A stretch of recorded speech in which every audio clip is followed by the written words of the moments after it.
Partilha-me só também o link do Facebook.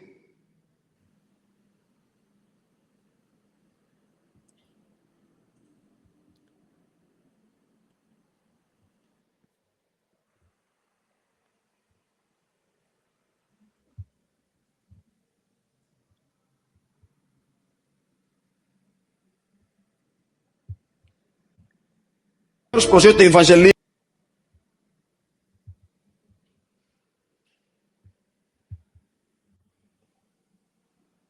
de muitos e dos maiores projetos de evangelismo digital adventista em Angola, Projeto Aberto, levando a franja digital a um compromisso cada vez maior com Deus e as doutrinas adventistas.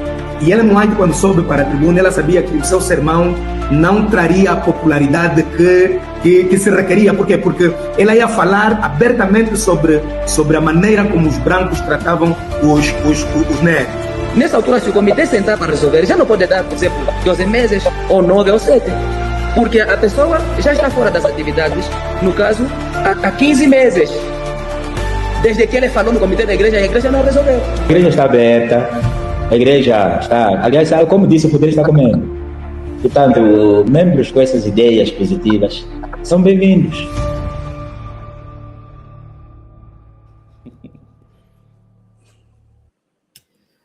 Queremos desejar as boas-vindas a todos os amigos que estão do outro lado. Aqui está começando mais uma mesa teológica e hoje estaremos abordando sobre a temática como enfrentar o espiritismo. E como é de hábito, este preciso momento estaremos dando 5 minutinhos para que cada internauta possa partilhar a live. Neste momento, então, vamos para este período em que cada um de nós é convidado a partilhar esta live para que mais pessoas tenham acesso da mesma. Então, vamos lá começar por partilhar a live. Você que está ali do outro lado, ajuda-nos também a partilhar a live. Nesse momento, estamos entrando em grupos, e você é o nosso convidado a partilhar essa live para mais de 5 grupos.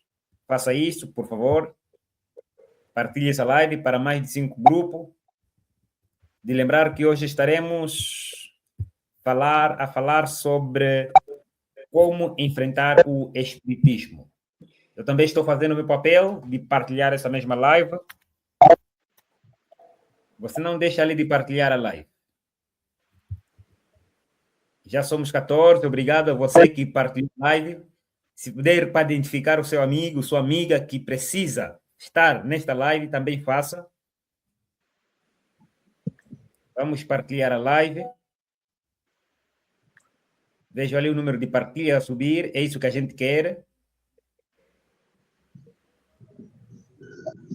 Já somos 18, obrigado a você que está ali ajudando-nos a partilhar essa live.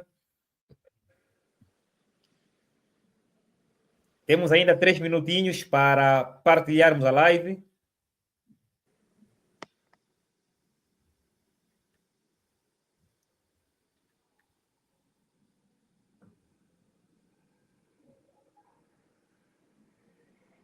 Você que está do outro lado, por favor, seja o nosso embaixador em partilhar esta live. Já temos disponível o link na página do Projeto Aberto e na página da União Sudoeste de Angola.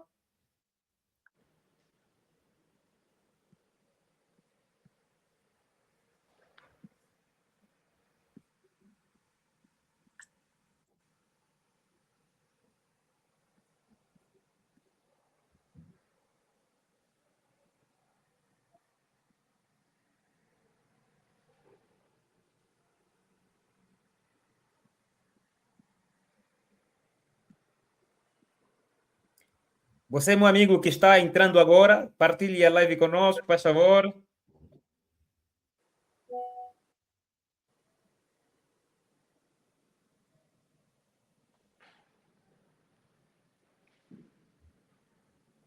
Acho que os pastores já receberam o link.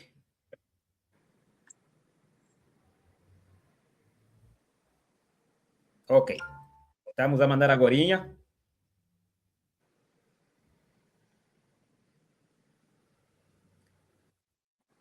Estamos com 2 minutos para fecharmos esse espaço em que somos convidados a partilhar a live.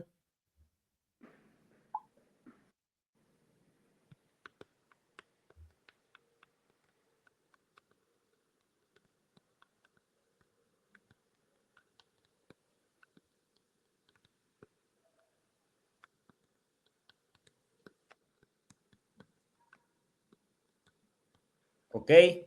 Agora sim, partilhamos a live para que mais pessoas tenham acesso. Se você ainda não fez, por favor, faça-o agora.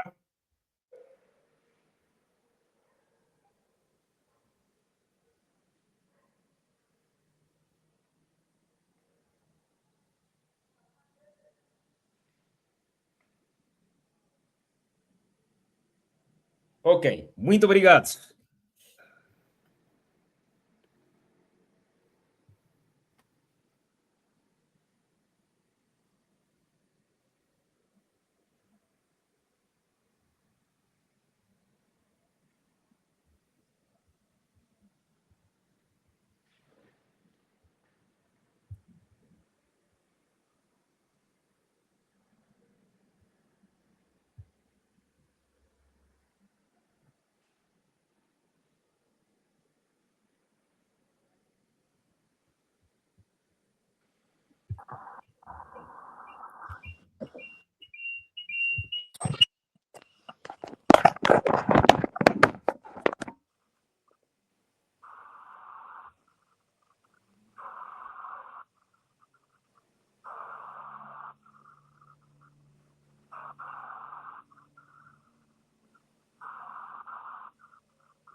De muitos e dos maiores projetos de evangelismo digital adventista em Angola, Projeto Aberto, levando a franja digital a um compromisso cada vez maior com Deus e as doutrinas adventistas. E Ellen White, quando soube para a tribuna, ela sabia que o seu sermão não traria a popularidade que se requeria. Por quê? Porque ela ia falar abertamente sobre a maneira como os brancos tratavam os negros. Nessa altura, se o comitê sentar para resolver, já não pode dar, por exemplo, 12 meses, ou 9 ou 7. Porque a pessoa já está fora das atividades, no caso, há 15 meses. Desde que ele falou no comitê da igreja, a igreja não resolveu. A igreja está aberta, a igreja está... Aliás, como disse, o poder está comendo. Portanto, membros com essas ideias positivas são bem-vindos.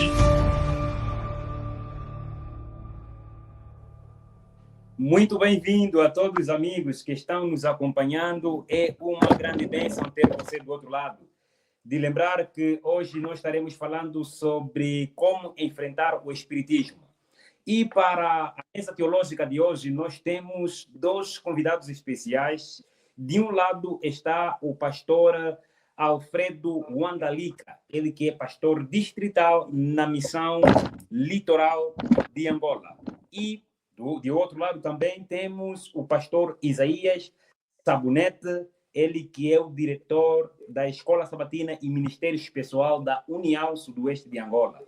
Eles estarão aqui durante uma hora e meia para nos ajudar a compreender em um contexto africano como enfrentar as questões do sincretismo, da superstição, da feitiçaria. Eles nos ajudarão a entender estas e muitas outras questões. Assim, eu gostava mesmo de saudar pastor Alfredo, pastor Isaías. Bem-vindos. Muito obrigado. Obrigado, boa noite. Boa noite, pastor Sabonete, e a todos os telespectadores que neste momento estão em sintonia conosco. Que o Senhor vos abençoe e vos guarde. Sintam o nosso amplexo. Muito obrigado, pastores. Aleluia. E mesmo nós estaremos, pastor, a fazer uma pequena introdução naquilo que é a temática de hoje. Nós estaremos a falar sobre espiritismo. Esse conceito de espiritismo, eu gostava mesmo de começar com o pastor Alfredo Wandalika e ajudar-nos a compreender de concreto o que é espiritismo. Ok, a nota introdutória da nossa conversa, gostava de dizer de antemão que o espiritismo é um sistema de crença, né, religiosa que reverbera a ideia de que os seres vivos podem se comunicar com os espíritos dos mortos. E esta ideia do espiritismo, ele abarca muitos elementos. Vai desde o kardecismo, né, ali pela filosofia de Allan Kardec, que terá bebido também dos pensamentos gregos, os pensamentos orientais da pessoa de Bodhidharma. Conseguimos ouvi-lo, mas com dificuldade. Não sei se poderia melhorar o som, e estamos a ouvi-lo também um pouquinho baixo. Assim conseguem me ouvir melhor? Conseguem me ouvir melhor? Exato. Pode prosseguir. Estava a dizer na minha nota introdutória que o espiritismo é um sistema de crença que reverbera a ideia de que os seres humanos vivos podem entrar em contato com os espíritos dos mortos. Tal pensamento está no Oriente, mas também está no Ocidente. Olhamos para o Ocidente, propalado pela pessoa de Allan Kardec, dentro do conceito do espiritismo. Ele vai trabalhar com a ideia da encarnação, pensamento esse que ele também terá tirado do livro Bhagavad Gita, que é o livro dos hindus. Então, mas aqui, especialmente no Ocidente, no Oriente, a reverberação da questão do africanismo, né, que depois despoletou na Umbanda, Candomblé, que tem sido uma ideia lúdica, né, das religiões de matriz brasileira, né, que é uma reafirmação africana, também reverbera essa questão do espiritismo. Então, o ponto comum entre a religião espírita, ou o próprio espiritismo, no Ocidente e no Oriente, é a ideia de que podem se contactar, os seres humanos vivos podem entrar em contato com os mortos. O espiritismo tem as suas variantes. As suas variantes vão desde o animismo, né? A ideia, o animismo é a religião que entende que dentro dos objetos, como os objetos da natureza, como pedras, como árvores e como também os rios, todos esses elementos têm espírito entre si. Para além do animismo, também tem o enoteísmo, a ideia de que existem deuses que têm poderes em determinadas áreas. Então, tem o enoteísmo, tem o politeísmo, tem o animismo. Poderíamos falar de muitos outros ismos, e agora, já aqui na África, especialmente em Angola, com o advento do panafricanismo e o afrocentrismo, né? Essa ideia do culto aos ancestrais tem vindo a se desenvolver demais. Mas, em linhas gerais, o espiritismo é isso, é o sistema de crença que entende que os seres humanos vivos podem entrar em contato com os espíritos. Ok. Eu apontei aqui animismo, enoteísmo, o panteísmo. O pastor Wandalika mais tarde vai explicar-nos mais de forma prática, mas agora eu gostava que o pastor Isaías Sabonete pudesse ajudar-nos a compreender se é que na Bíblia Sagrada já encontramos casos de espiritismos, ou melhor, a Bíblia nos fala sobre espiritismo? Realmente, agradeço o privilégio de ter sido convidado e desejar que a bênção do Senhor esteja sobre todos. Ao abrirmos o livro de 1 de Samuel, o capítulo 28, os versos 3, 11, 13, 14 e 15, ali nos mostra uma prática de espiritismo quando o rei Saul, apostatado da fé, deixou de ouvir a Deus, e não ouvia também o conselho do profeta Samuel enquanto este estava vivo. Após a morte do profeta Samuel, esse capítulo mencionado faz referência de que o rei Saul procurou a uma necromante, a uma que consulta espíritos dos mortos, a uma espírita, no caso, fora dos termos de Israel, para através dela conversar supostamente com o espírito de Samuel, que já estava na sepultura, que deveria subir para apresentar algum conselho ao rei Saul de como deveria se comportar na luta contra os seus inimigos, se iria vencer ou não, buscar assim alguma orientação. Bem, a questão é que Saul busca essa orientação, primeiro, a uma necromante, que já não é profetisa, não é pessoa indicada para conselhos espirituais. Segundo, é para consultar alguém que já morreu, no caso o profeta Samuel, porque cria-se, no que o pastor Wandalika já bem disse, cria-se ou cresce em que os mortos transformam-se em espíritos e ainda podem comunicar com os vivos. Então, aqui nós encontramos essa diferença.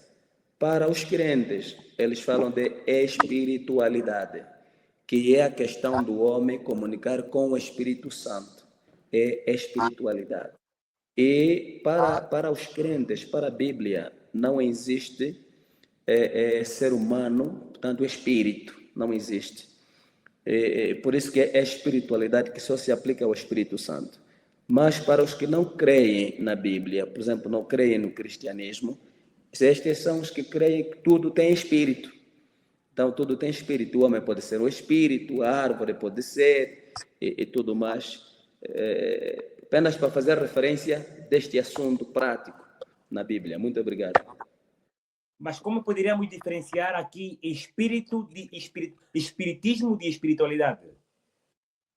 Exatamente. O termo espiritualidade é mais aplicado entre os cristãos e nas Sagradas Escrituras, como aqueles que obedecem ao Espírito Santo. Quer dizer, a espiritualidade é a ação do Espírito Santo, não é em comunicar-se com o ser humano.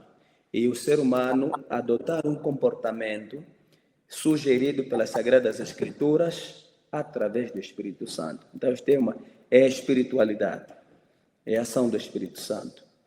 E espiritismo é a crença aos demônios, é a crença a Satanás, é a crença aos mortos, como se estivessem ainda vivos, não é? E ali tem essa praça toda de idolatria, essa praça toda de deuses, que o pastor Wandalika já fez referência, essas crenças todas, desde o Oriente até o Ocidente.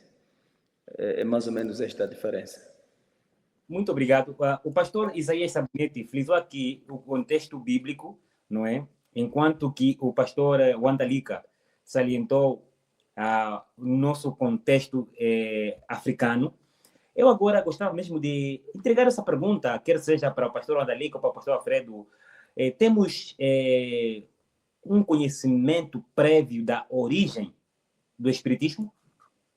Quer seja na história ou na Bíblia Sagrada? Como surgiu este ensino do espiritismo? Bem, no princípio, fala também quando assunto é a origem do espiritismo. Como eu já dizia também que existem muitos integrantes do espiritismo, entre as quais está o bloco sim, estava a dizer. Ok, estava a dizer. Dizia a tom introdutório da nossa conversa aqui que o espiritismo tem muitas variantes e uma delas também gostava de fazer menção é a mediunidade, né, o medium. Então, o medium é um instrumento, né, que faz com que os supostos seres mortos se comunicam com seres vivos. Digo suposto porque, à luz da Bíblia, não encontramos respaldo de que uma pessoa morta, né, ainda volta para estar em contato com os vivos. Mas, se tivéssemos que apontar para uma realidade do espiritismo, tendo como base a mediunidade, a gente olharia para o livro de Gênesis, né? Gênesis capítulo 3, do versículo 1 a 5. Ali encontramos uma serpente falante. Então, aquela serpente foi o meio pela qual nós cremos, a tradição judaico-cristã acredita que aquele instrumento ali, a serpente, foi o meio pela qual Satanás falou. Então, ali não havia um morto com certeza, né? Mas o próprio espírito maligno, né, que estava a se comunicar, que não é diferente dos dias modernos.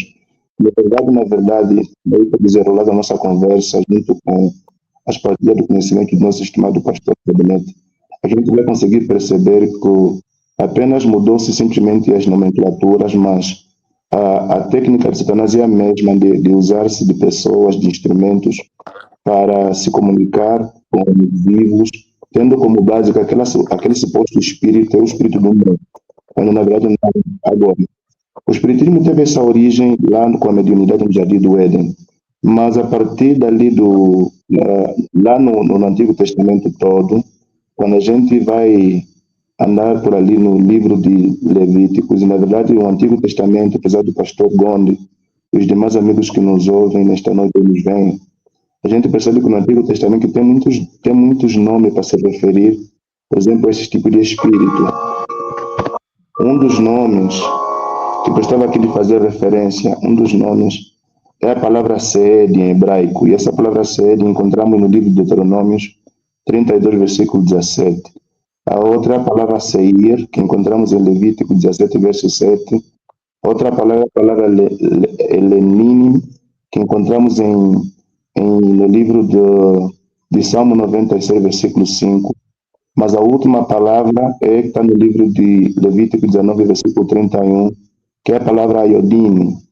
E essa expressão Ayodine, né, quer uma, quer outra, todas expressam a ideia dessas forças demoníacas. Mas ali Allan Kardec, depois mais tarde surgiu, e Alistair Crowley, estamos a falar, por exemplo, também de Antônio Lavey. Todos esses indivíduos ali, a partir do século XX, começaram a tornar essa ideia do espiritismo com mais afinco, sem deixar também de fazer menção ainda que nos Estados Unidos, no ano 1848, apareceu uma senhora chamada Margaret e também a sua irmã Elizabeth, e eles trabalharam com as batidas misteriosas, e isso, de lá para cá, o espiritismo surgiu com mais evidência, mas, sendo pragmático na pergunta que o meu pastor faz, se tivéssemos que olhar para a origem como tal do espiritismo, olharíamos então em Gênesis capítulo 3, do versículo 1 a 5. E as suas reafirmações começaram a acontecer a partir do século XIX e no final do século XIX, princípio do século XX. Muito obrigado, pastor. Nós estamos a começar a entrar naquilo que é o âmago da matemática.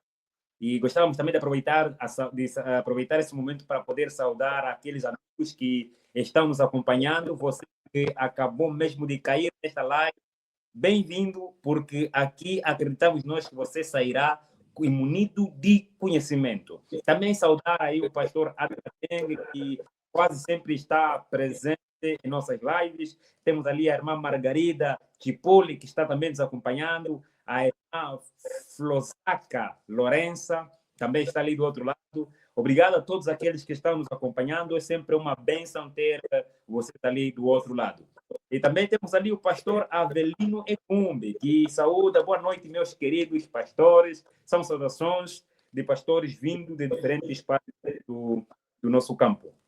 Agora, pastor, eu gostaria que a compreender de forma prática de como o espiritismo é praticado em nossos dias e em nosso contexto. Estamos em África e acreditamos que aqui é algo prático, visível para nós. Como se manifesta, como é praticado. Enquanto os pastores estarão respondendo, você que tem uma questão para poder expor, faça-o agora na caixa de comentários. Pastores, eu estou dando essa questão para todos.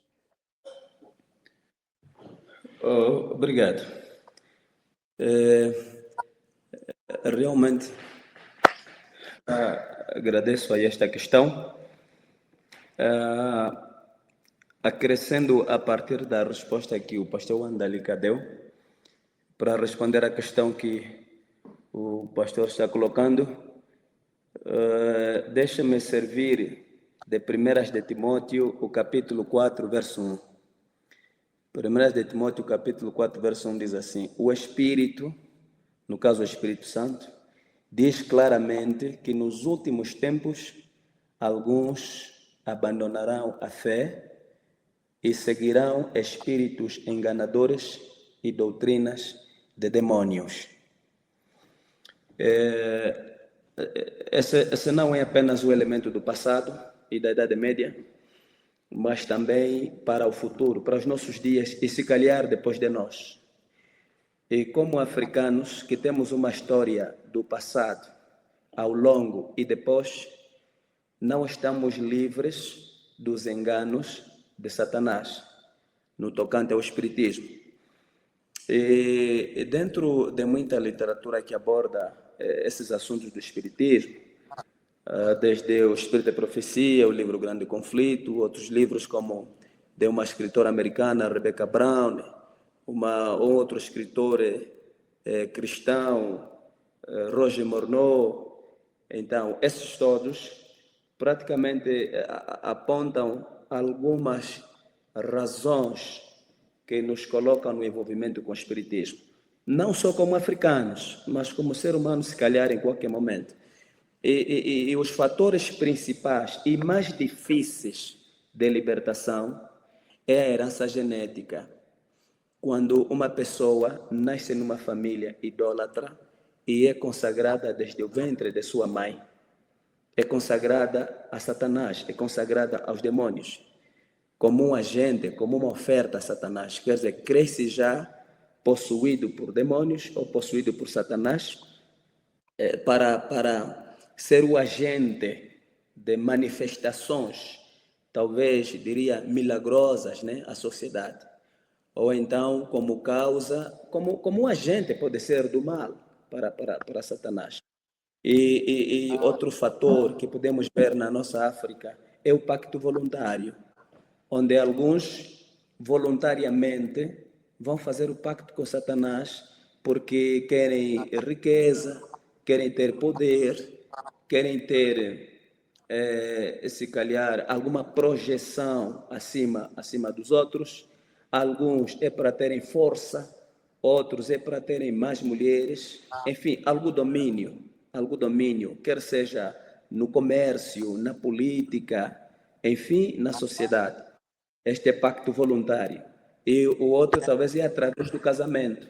Quando a pessoa casa com uma mulher idólatra, ou então a mulher casa ou é casada com um homem idólatra, são fatores na África, não é? E não só, muito,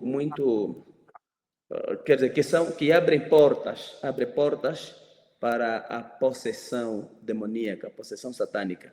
Existem também outros elementos,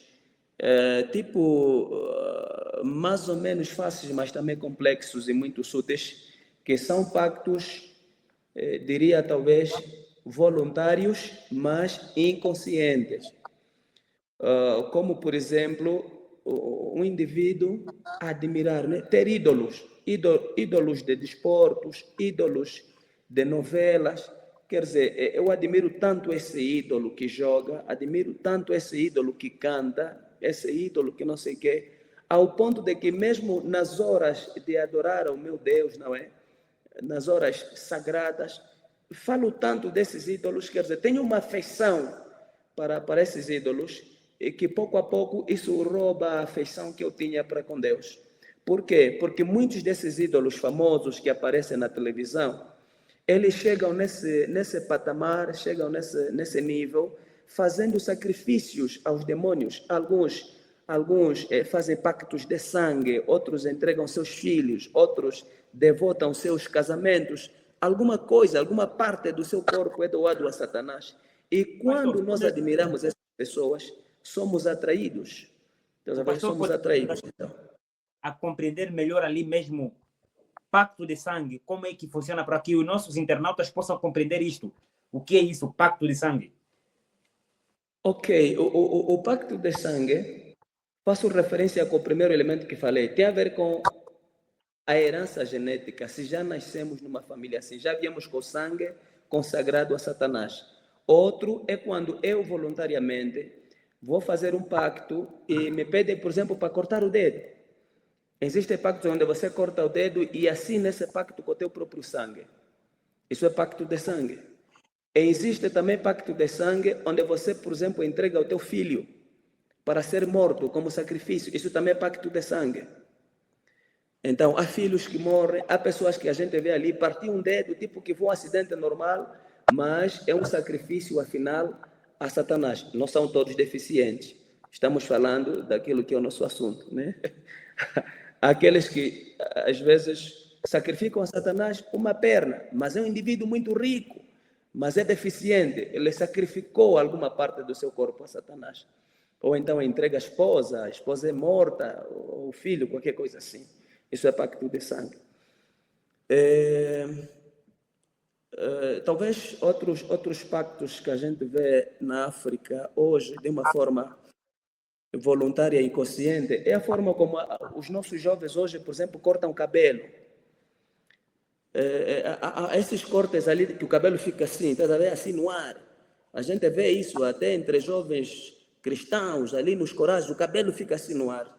Muitos desses cortes, desde o passado até na África, têm explicação a veneração a ídolos ou aos ancestrais.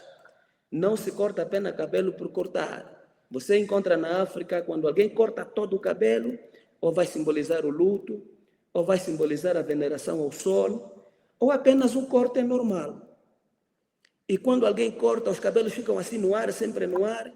Há alguém, sem saber, os criadores dos cortes, estão adorando a alguns deuses que, às vezes, esses jovens que usam esses cortes, nem sempre têm o juízo no lugar, nem sempre respeitam mais velhos, nem sempre se demoram no estudo da Bíblia, mas querem um destaque na sociedade.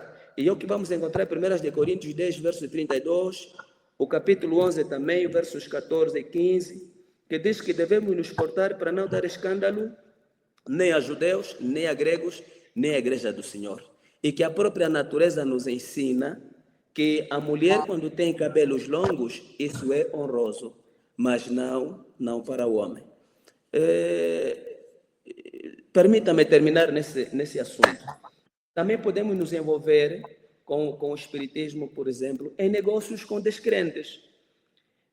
Eu posso ter o meu dinheiro limpo, mas negocio com um descrente que para ele dinheiro sacrifica-se aos ídolos.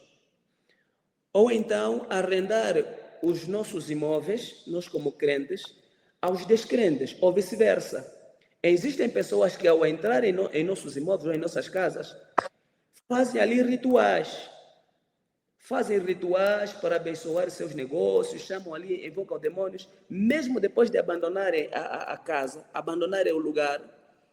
Os demônios se sentem donos daquele lugar porque ali verteu-se sangue, se calhar enterrou-se alguma coisa na sala ou no quarto, e a gente não sabe. Existem pessoas que arrendam casas e vão tendo problemas que nunca entenderam a origem, mortes estranhas, e vão se acusando na família. Alguns estão habitando em casas onde alguma família que passou por ali fez rituais a Satanás. Isso acontece na África. Então, é uma das formas. Os demônios vão atacando pessoas, ou para fazer delas outros discípulos, ou para fazer delas vítimas. Então, são assim várias formas que aparecem na África, aqui na nossa geração, digo, né? Mais ou menos por ali. O pastor Sabonete destacou aqui dois pontos, que é o pacto através o pacto através do sangue, e também, afinal de contas, existe o pacto por meio mesmo do corte. A pessoa está a se envolver, não é? No pacto, e para isso vai fazer um corte de cabelo. E também ainda o pastor salientou aqui o último ponto, que é através de negócios. E, afinal de contas, há muitas formas de como a pessoa pode fazer o pacto para entrar nesse mundo espiritual. Agora, eu gostava mesmo de me direcionar ao pastor Andalica. Se o pastor quiser acrescentar esse ponto, pode acrescentar, mas que após gostava que ajudasse-nos a compreender como explica-se a questão daquelas crianças que crescem já dentro desse mundo, que são dedicadas para o mundo espiritual. Neste caso, se tornar mesmo uma pessoa má dentro desse mundo, na parte mal, não é? Na parte mal. Gostava que o pastor pudesse nos ajudar. Obrigado, pastor. E a todos. É interessante que o livro de Levíticos, capítulo de número 19, o versículo número 31, fala de espíritos familiares. E a expressão hebraica que ali aparece é a palavra Yodim. Essa expressão, a questão Yodim, né? Espíritos familiares, é uma demonstração de que entre famílias existem espíritos também. E quem tiver um pouquinho mais interessado relativamente a isso, eu gostaria de recomendar duas literaturas para estar um pouquinho mais atualizada. A primeira literatura é o Comentário Bíblico Andrews, né? Esse foi produzido pelos acadêmicos da Igreja Adventista do Sétimo Dia, lá na Universidade de Andrews. E o segundo livro também acadêmico, esse que está aqui em minhas mãos. Os que puderem ver ali, que indico esse livro aqui, um dos livros acabados dentro do mundo adventista. E esse livro é The Church, Culture and Spiritual Adventism in Africa. Em português traduzido seria Igreja, Cultura, né, e Adventismo e Espíritos na África. Mas eu vou colocar a pergunta, pastor Ganda. A ideia é a seguinte: o sexo, como é físico, é mental e espiritual, a pessoa tem que dar por conta, quando está no envolvimento sexual, pode estar associada a questões espíritas. Então, se o indivíduo que estiver se envolver com alguém é uma pessoa que tem uma linhagem de matriz satânica, naquele envolvimento pode se dar a ocasião que também é uma porta de entrada para as forças malignas. E às vezes, aquele bebê que está ali, que virá esse nascituro, né? De certa forma, não se sabe, porque o mundo ocultista, o mundo do espiritismo é um mundo complexo. A gente entende que eles estão ali, o mundo está ali, mas assim nos mínimos detalhes a gente não tem. A Bíblia nos dá apenas um vislumbre suficiente para lidarmos, para entendermos como é que esta luta entre o bem e o mal. O mundo espírita, o espiritismo, é como se fosse a astronomia, né? A gente vê muito de estrelas por ali no espaço sideral, mas a gente não tem assim uma ideia total das coisas, mas a gente vê que está ali. Então, há pessoas que no envolvimento sexual acarretam consigo já forças malignas. De certa forma, quando o indivíduo que vem ali naquele envolvimento sexual, como já disse bem o pastor Sabonete, que estou a salientar, já terá feito um pacto. Há a possibilidade de que também esse filho que há de nascer ali, há a possibilidade de que esse filho também que há de nascer ali, também já está dentro do sistema. Então, a questão da herança, essa questão da hereditariedade dentro da cultura africana, também pode despoletar, né, em tipo de comportamento a partir de uma criança. Há um escritor adventista do sétimo dia chamado de Gabriel Alexandre. Ele escreve um livro, né, Liberto do Mundo das Trevas, e naquele livro, esse autor angolano, ele chega a demonstrar mesmo que muitas das vezes algumas crianças que dentro do ventre das famílias já são visitadas por forças malignas.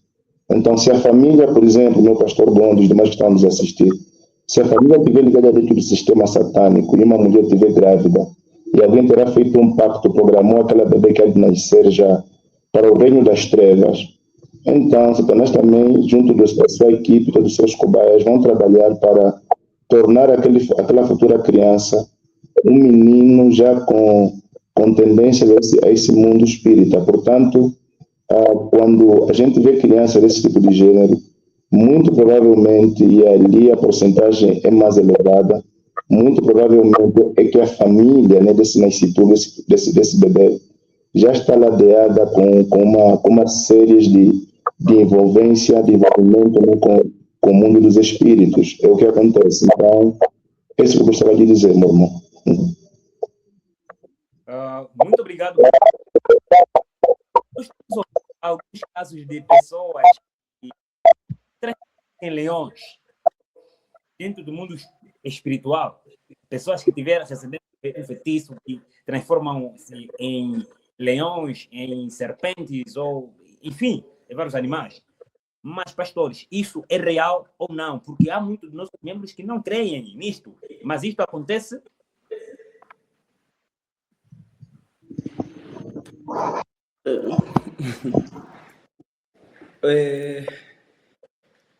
Realmente, Satanás tem poder que Deus lhe atribuiu ao lhe criar, que ele está a usar para o mal. E Satanás camufla, engana, ele é enganador, fazendo com que o que não é leão se pareça com leão, o que não é serpente se pareça com serpente. São esses enganos que nós temos estado a ver, ou então, pelo menos, a ouvir. O problema disso está na base da pergunta que fez, e o pastor Andalica realmente respondeu muito bem. O que é complexo é quando a pessoa, sobretudo, nasce nisso. Porque quando a pessoa é consagrada e nasce nisso, não é muito fácil descobrir que aquilo é mau. Porque pensam que aquilo é vantagem, tá vendo? Lhes dá vantagem, têm poder sobre todo mundo, vão onde querem, quer dizer, podem adquirir o que quiserem.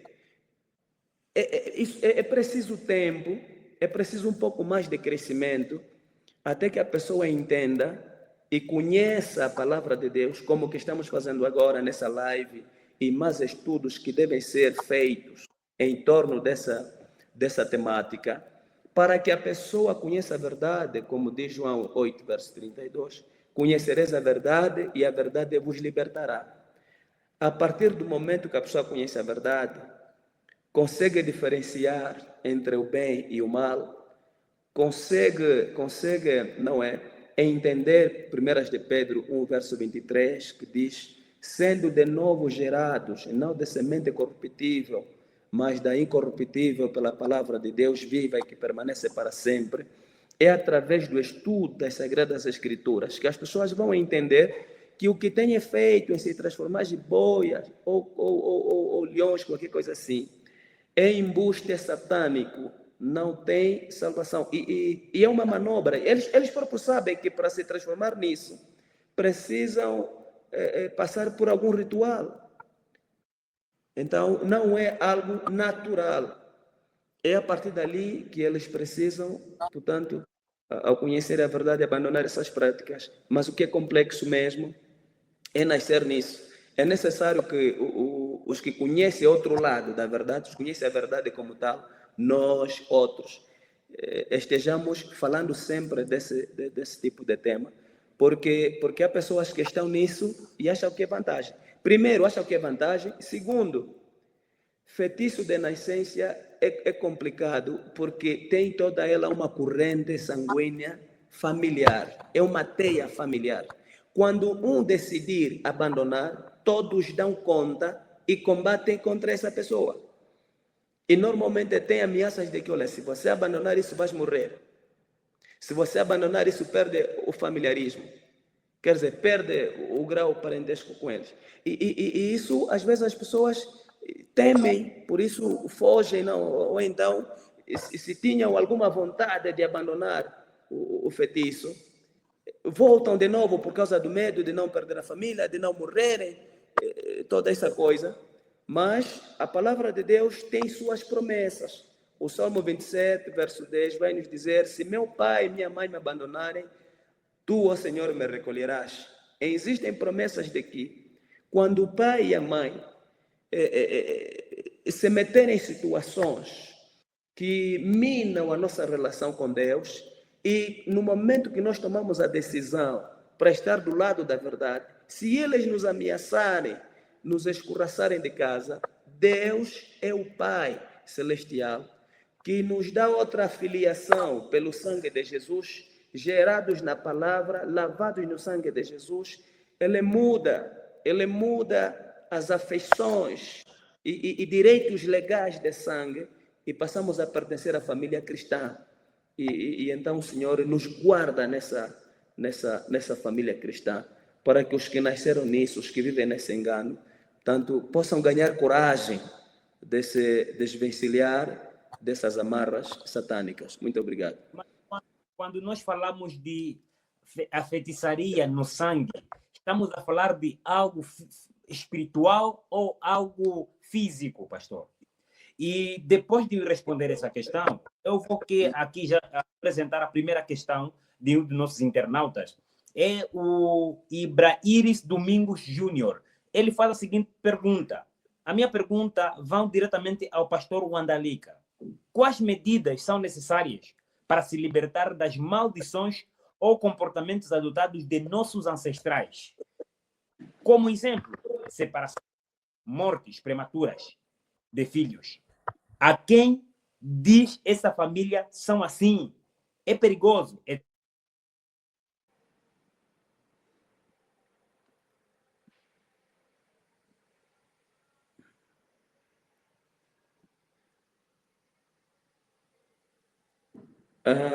Deixa eu responder a primeira parte da pergunta que fez, se feitiço é algo espiritual ou algo físico. É isso, né? O feitiço tem elementos físicos. Tem elementos físicos. Há pessoas que recebem elementos, sejam pedras, roupas, raízes, pós, alguma coisa física. Só que esse elemento físico serve de ponto de contacto com os demônios.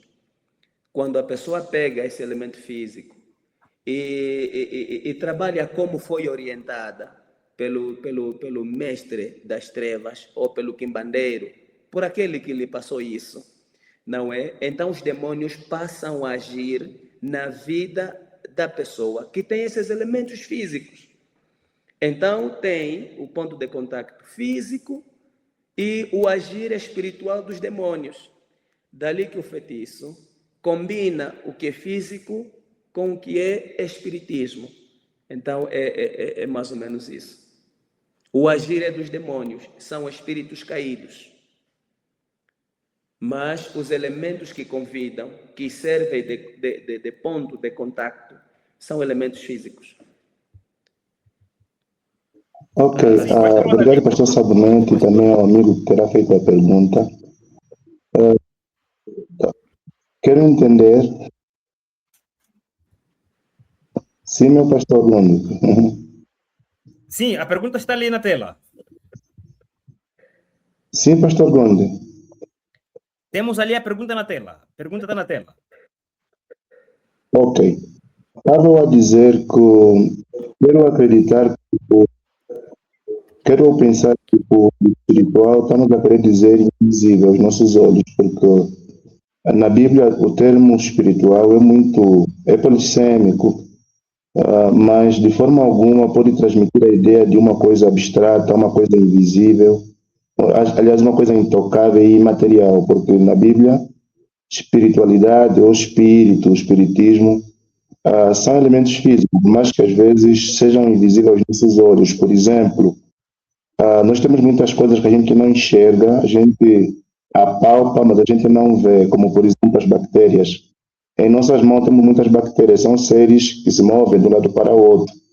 A gente as apalpa, mas não as sentimos, mas o facto de não as vermos não significa dizer que não estão ali.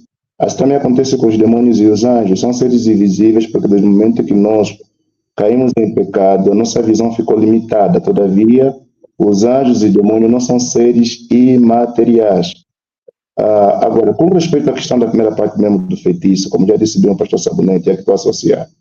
Todo tipo de feitiço envolve elementos. O fato mesmo é que a palavra feitiço é derivada da palavra fetiferum. Fetiferum é uma palavra latina, onde a palavra feti significa coisa, objeto ou planta.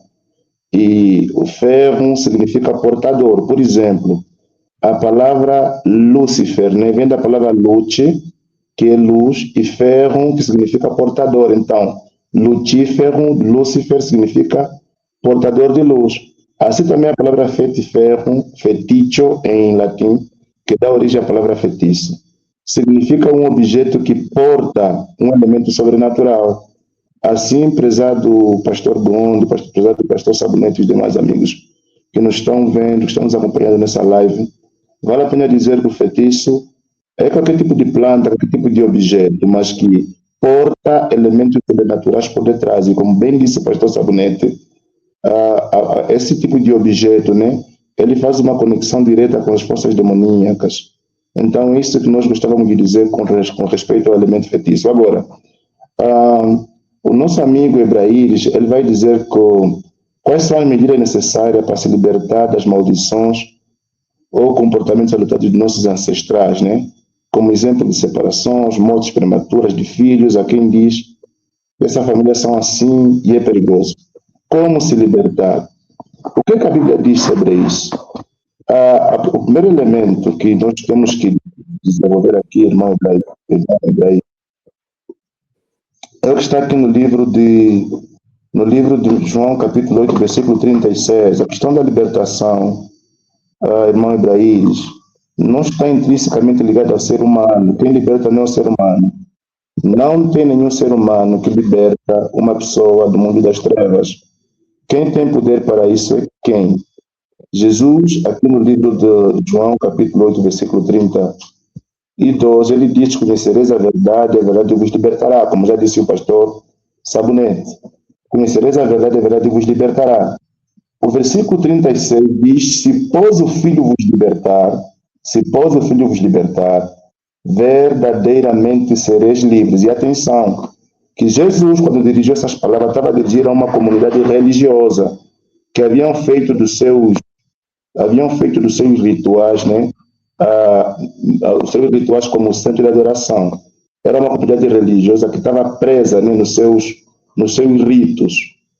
Assim também como o espiritismo é uma religião, porque dentro dessa religião também tem ritos, assim como tu e eu, querido amigo Ebraíris, que nos levantamos logo pela manhã, oramos, entramos em contato com Deus, porque estamos a nos religar com Deus através dos meios da graça, que é a oração, o estudo da Bíblia. Os feiticeiros também, os bruxos, todos esses indivíduos, eles também têm isso como uma religião, também acordam cedo, saem às madrugadas, têm que adorar o diabo. Então todos eles estão ligados a essas forças sobrenaturais. Agora, como nos libertamos nisso? Se Cristo dirigiu essa palavra para aqueles fariseus daquela época, esse texto ecoa pelos séculos dos séculos. A libertação está no conhecer a Jesus, amá-lo, adorá-lo e colocá-lo como primeiro, melhor e último em nossa vida. Quando Jesus e amigo Ebraíris foram o centro da nossa vida, automaticamente a libertação surge como consequência. Por isso é que ele disse: se o Filho vos libertar, verdadeiramente sereis livres. Então, diante de Jesus não existe um demônio, não existe uma força satânica que é capaz de resistir. E eu gostava de concluir, meu amigo Ebraíris, Domingo e também os demais que nos assistem, dizer o seguinte: às vezes a gente ignora as forças do inimigo, a gente subestima as forças do inimigo. Entenda, prezado amigo Ebraíris, que no livro de Salmos 103, versículo 20, a Bíblia diz que os anjos são seres magníficos em poderes. Quer dizer que os anjos do bem e os anjos do mal, todos eles são seres que acarretam poder em si mesmo. Agora, Satanás, ele emite poderes nas plantas e nos ritos de feitiçaria. Assim, por exemplo, se Satanás é um ser com muito poder, ele comunica poder aos feiticeiros, aos bruxos e todos os seus sequazes. Agora, a vantagem que o cristão tem, prezado amigo Ebraíris, é que o nosso Deus não tem muito poder. O nosso Deus tem todo o poder. Assim, por via de regra, na religião cristã, o cristão não tem que bater porta de banda, um feiticeiro, essas coisas não. Na vida cristã, o feiticeiro, o bruxo, é que tem que procurar o cristão, para que o cristão lhe aponte para Jesus como a fonte de libertação. Então, todo cristão que, quando está a passar por alguns problemas, solicita os quimbandeiros, aquele indivíduo não está convertido ainda. Ele está a se comportar como pagão, porque é próprio do pagão buscar feitiço para subir de patente, buscar feitiço para subir de cargo, buscar essas coisas todas, mas o crente busca a presença do Espírito Santo. E como os demônios, os bruxos vêm no cristão à luz do poder do Espírito Santo, então, quando eles quiserem ser libertos, tem que vir ao encontro do crente. Agora, é irônico quando um cristão diz que se quer procurar forças satânicas. Portanto, amigo, para nos libertarmos, a solução está numa pessoa, essa pessoa chama-se Jesus Cristo. E eu termino esta minha ilação, esta minha dialética, lendo para ti, estimado amigo Ibrahim e os demais que nos acompanham nessas horas, aqui no livro de Colossenses. Olha ali, Colossenses aponta para uma realidade contundente que todos os cristãos tinham que colocar em mente. Colossenses ali, o capítulo de número 2, aqui no versículo 14, fala de um termo ali interessante, coreógrafo, que eu não vou me desenvolver aqui, me perder o tempo ali a desenvolver isso aqui, porque é uma questão exegética, mas entenda que o versículo diz que, versículo 12 em diante, diz que sepultado com ele no batismo, esse ele é Jesus, nele também ressuscitaste pela fé no poder de Deus, que o ressuscitou dos mortos. E quando vós estavas mortos nos vossos pecados e na incircuncisão da vossa carne, vos vivificou juntamente com ele, perdoando-vos todas as ofensas. Versículo 14 diz, havendo riscado a cédula, que é a palavra coreógrafo em grego, que era contra nós nas suas ordenanças, a qual de alguma maneira nos era contrária, e atirou no meio de nós, cravando-o na cruz. Olha, aqui está a apresentar a cruz.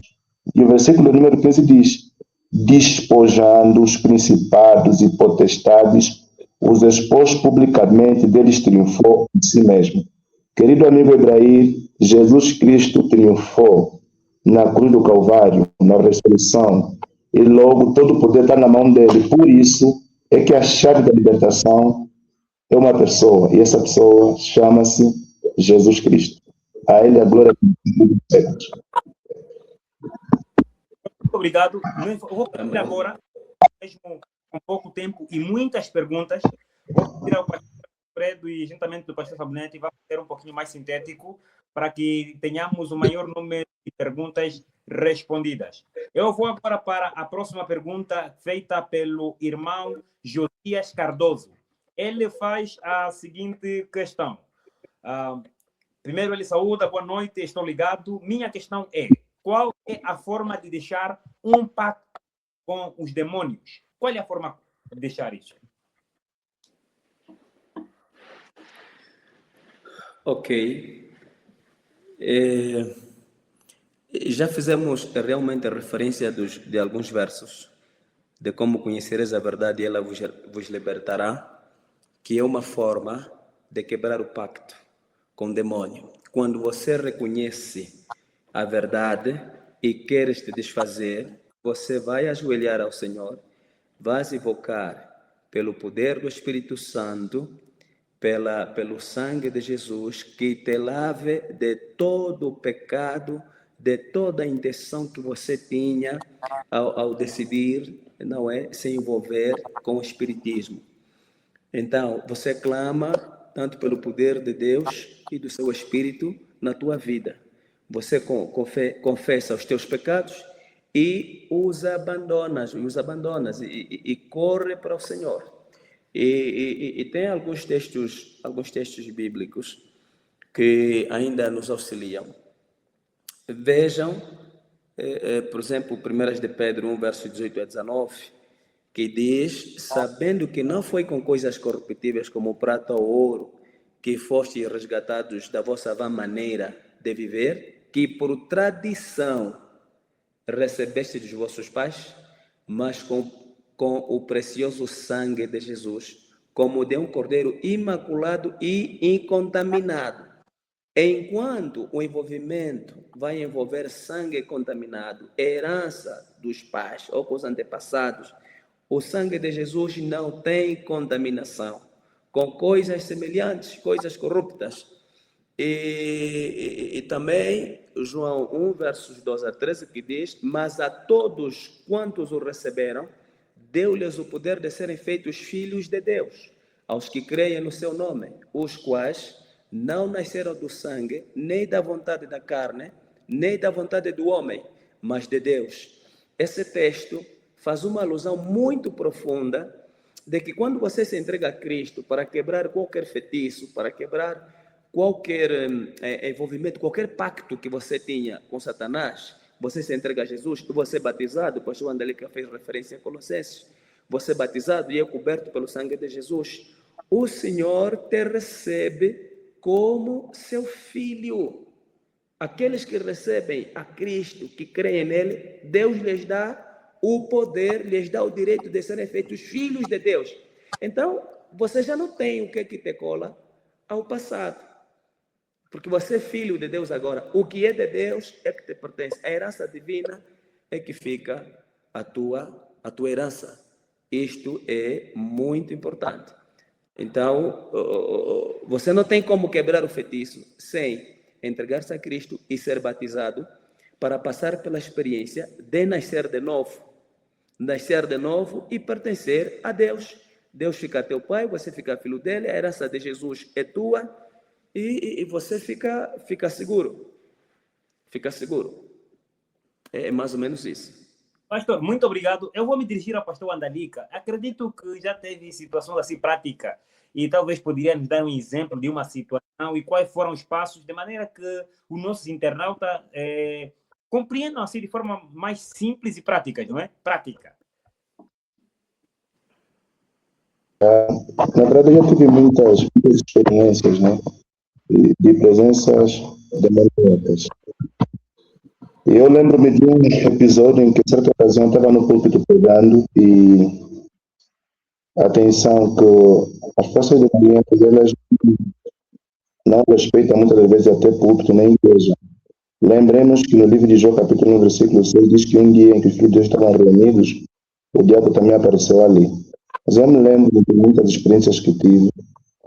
Uma vez eu pregava numa igreja e no meio da multidão, um indivíduo que cantava no coral saiu com muita força para vir atacar-me.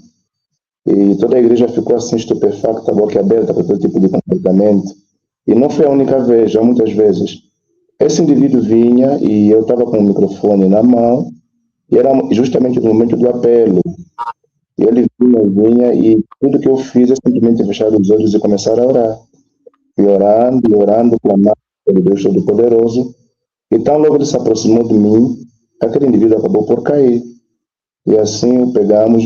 Nós, graças a Deus, temos isso não é para nos orgulhar, mas de certa forma dá muita vantagem, porque é com uma visão bíblica. Nós não passamos o microfone aos demônios. Há pessoas que têm muita conversa com o demônio, passam o microfone e conversam. Nós não temos esse tipo de situações.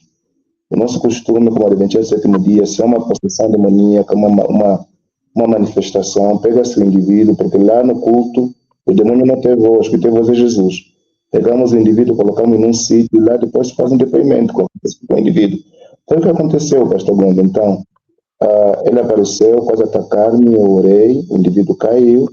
E depois de uma conversa amena com ele, entendemos qual foi a origem daquele tipo de problema. Então, em questões práticas, essas coisas são invisíveis, são surreais. Exatamente. Agora, pastores, me dirijo mesmo ao pastor Isaías. Há aquelas situações que as pessoas guardam a informação. Ele tem uma coisa guardada que recebeu naquelas casas escuras em casa e vem pedir oração nos pastores, nos anciãos. O que pode causar isso? A pessoa vem pedir oração quando as bugigangas estão escondidas em casa, quando aquela corda ainda está na cintura, mas está pedindo oração. Será que isso pode impedir o milagre ou a libertação da pessoa? Pode impedir? E qual deve ser o procedimento do pastor que estará orando? Ok. Normalmente as pessoas que se comportam assim pedem orações, mas ainda têm alguns artefactos guardados, são aquelas que querem ter o benefício do feitiço, mas negam o sofrimento. É tipo assim, né? Quer ter dinheiro, quer ser rico, pegou feitiço para ser rico, mas não quer matar ninguém. É mais ou menos assim.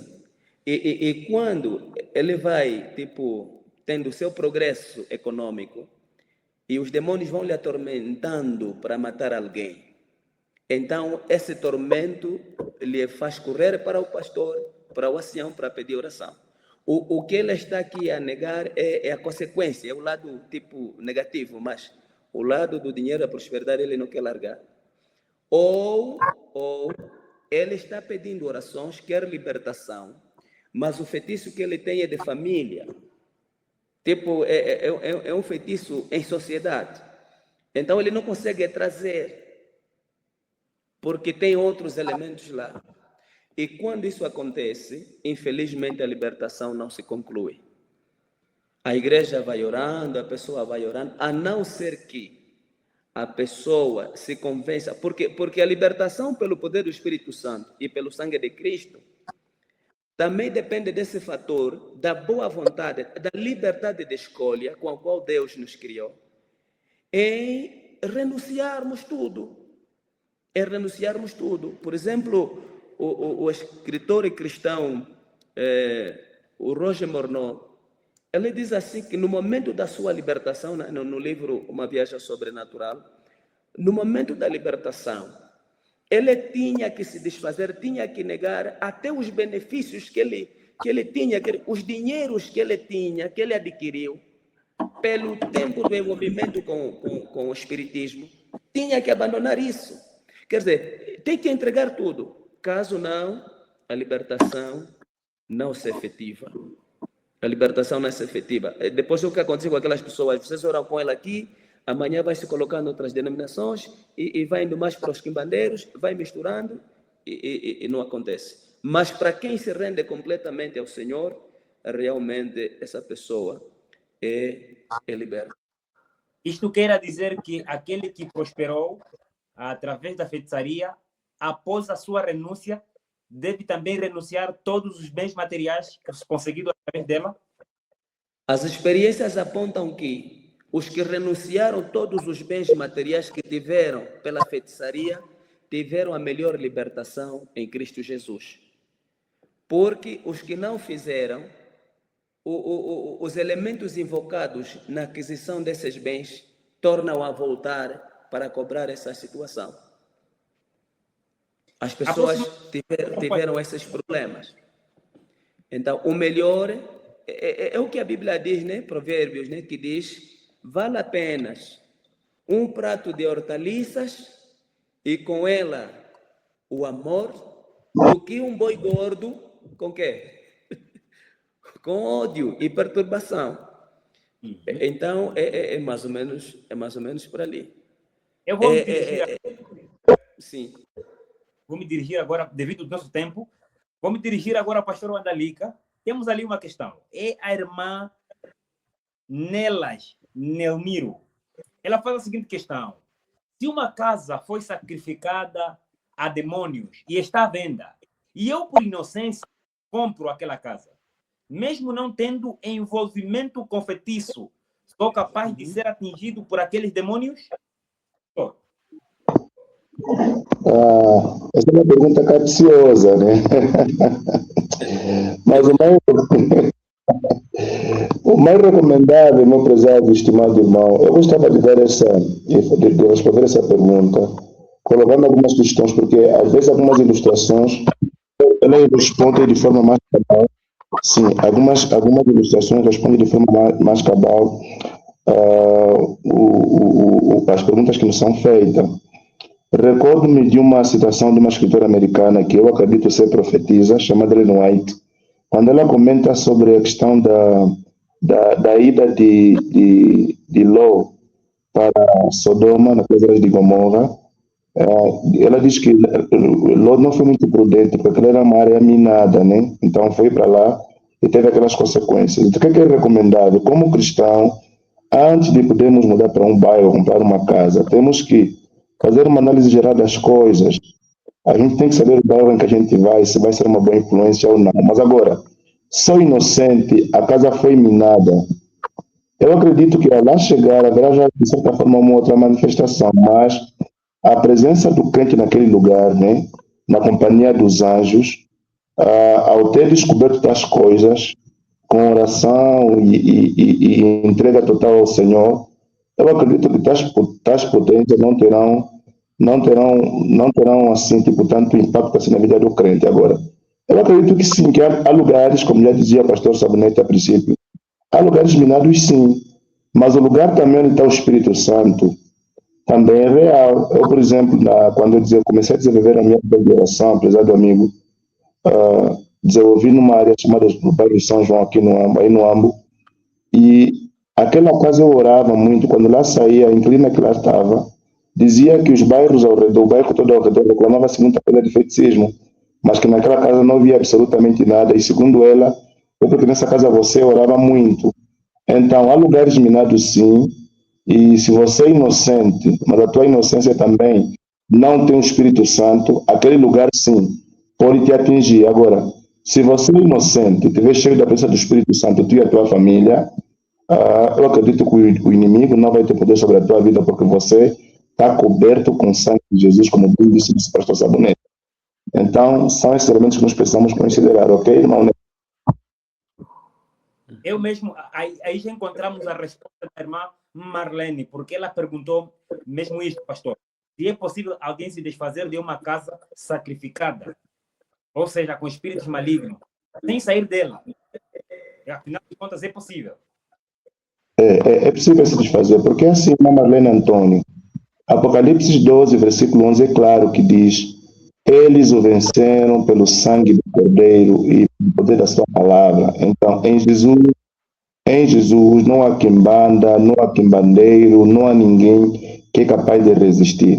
Aliás, já dizia o professor da você, na presença do Omnipotente não há quem não vai reagir. Então, é possível sim se desfazer, mas é unicamente pelo sangue de Jesus. A próxima questão, eu vou mesmo me dirigir ao pastor Sabonete. Pastor, o irmão de Gilson Jololo pergunta: pastor, se alguém fazer rituais na minha casa, na qualidade de inquilino, quando eu voltar a habitar na mesma casa, sendo um homem temente a Deus, o espírito satânico não foge com a presença de um homem de oração? Acho que essa pergunta tem a mesma resposta que o pastor Andalica já deu. O homem de oração, realmente, ali onde estiver e com a presença de Deus ali, ele não sofre a consequência. Mas se desleixar, se não fechar a brecha, se não for pessoa temente a Deus, será afetado. Um elemento prudente para o cristão é não se colocar voluntariamente no terreno do inimigo. Entende? E isso fica análogo ao que aconteceu, por exemplo, com Daniel. Daniel, por causa da sua fé, foi lançado na cova dos leões, não é? Foi lançado na cova dos leões. Não foi voluntariamente. E o Senhor lhe protegeu. Mesmo depois de saber que o Senhor lhe protegeu, já teve certeza de que os leões não lhe comeram? Não foi para lá outra semana visitar de novo os leões, porque os leões da vez passada que lá esteve não devoraram ele. Não. Sadraque, Mesaque e Abdenego foram lançados no fogo por causa da fé. E o fogo não teve poder sobre eles. Mas não seguiram histórias de que dali em diante passavam a acender o fogo e se meter no fogo porque o fogo já não lhes queima. Não. O crente não pode se colocar no terreno. Se te avisarem que esta casa sofreu esta situação e a casa não é tua, não faça força de dizer que não, eu vou lá, eu oro. Porque você pode arranjar uma outra casa. Mas se a casa é mesmo tua e você tem que habitar ali, mas o teu inquilino tinha feito rituais, é ali onde é uma vida de oração. Ou que chames o teu pastor. Aliás, até porque o Antigo Testamento nos dá um texto de que mesmo quando você construi a tua casa, antes de morar nela, deveria chamar o sacerdote para consagrar a tua casa. Então, não é problema orar para uma casa. Não é problema. Quando é tua. Mas você não precisa fazer força quando você é avisado de que, olha, cuidado com esse bairro, cuidado com essa casa. Você sabe que não, eu oro, eu entro. Não se faz desafio quando o terreno é do inimigo. Gostava que o pastor respondendo a pergunta do irmão Horácio Mário. Ele faz a seguinte pergunta: como combater os sonhos contra os mortos? Ou seja, as pessoas que são os mortos, como é que devem combater? Ok, obrigado pela colocação, obrigado pela pergunta. Só dar aqui uma referência bíblica daquilo que foi bem dito.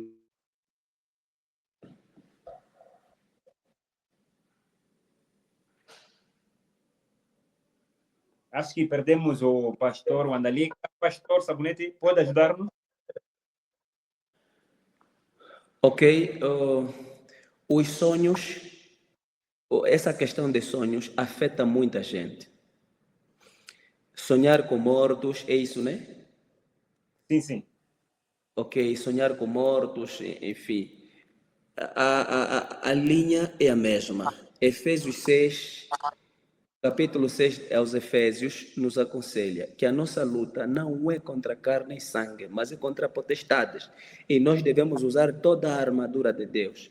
E nessa armadura de Deus tem o capacete. O capacete é uma consciência salva. É você considerar que eu fui salvo por Deus, nada pode me atormentar. Você tem que atrair pensamentos dos textos bíblicos de que eu sou filho de Deus. Isso não pode me atormentar. Isso é usar o capacete da salvação. Convença-se disso, que você está salvo. Segundo, temos que usar a espada do Espírito Santo, que é a própria palavra de Deus. Tem promessas que devemos clamar, que nós aqui também já lemos algumas delas, para que o Senhor nos proteja e nos livre desse mal, quer seja de dia ou de noite, pensamentos ou sonhos, não é? Então, tem o cinto, não é?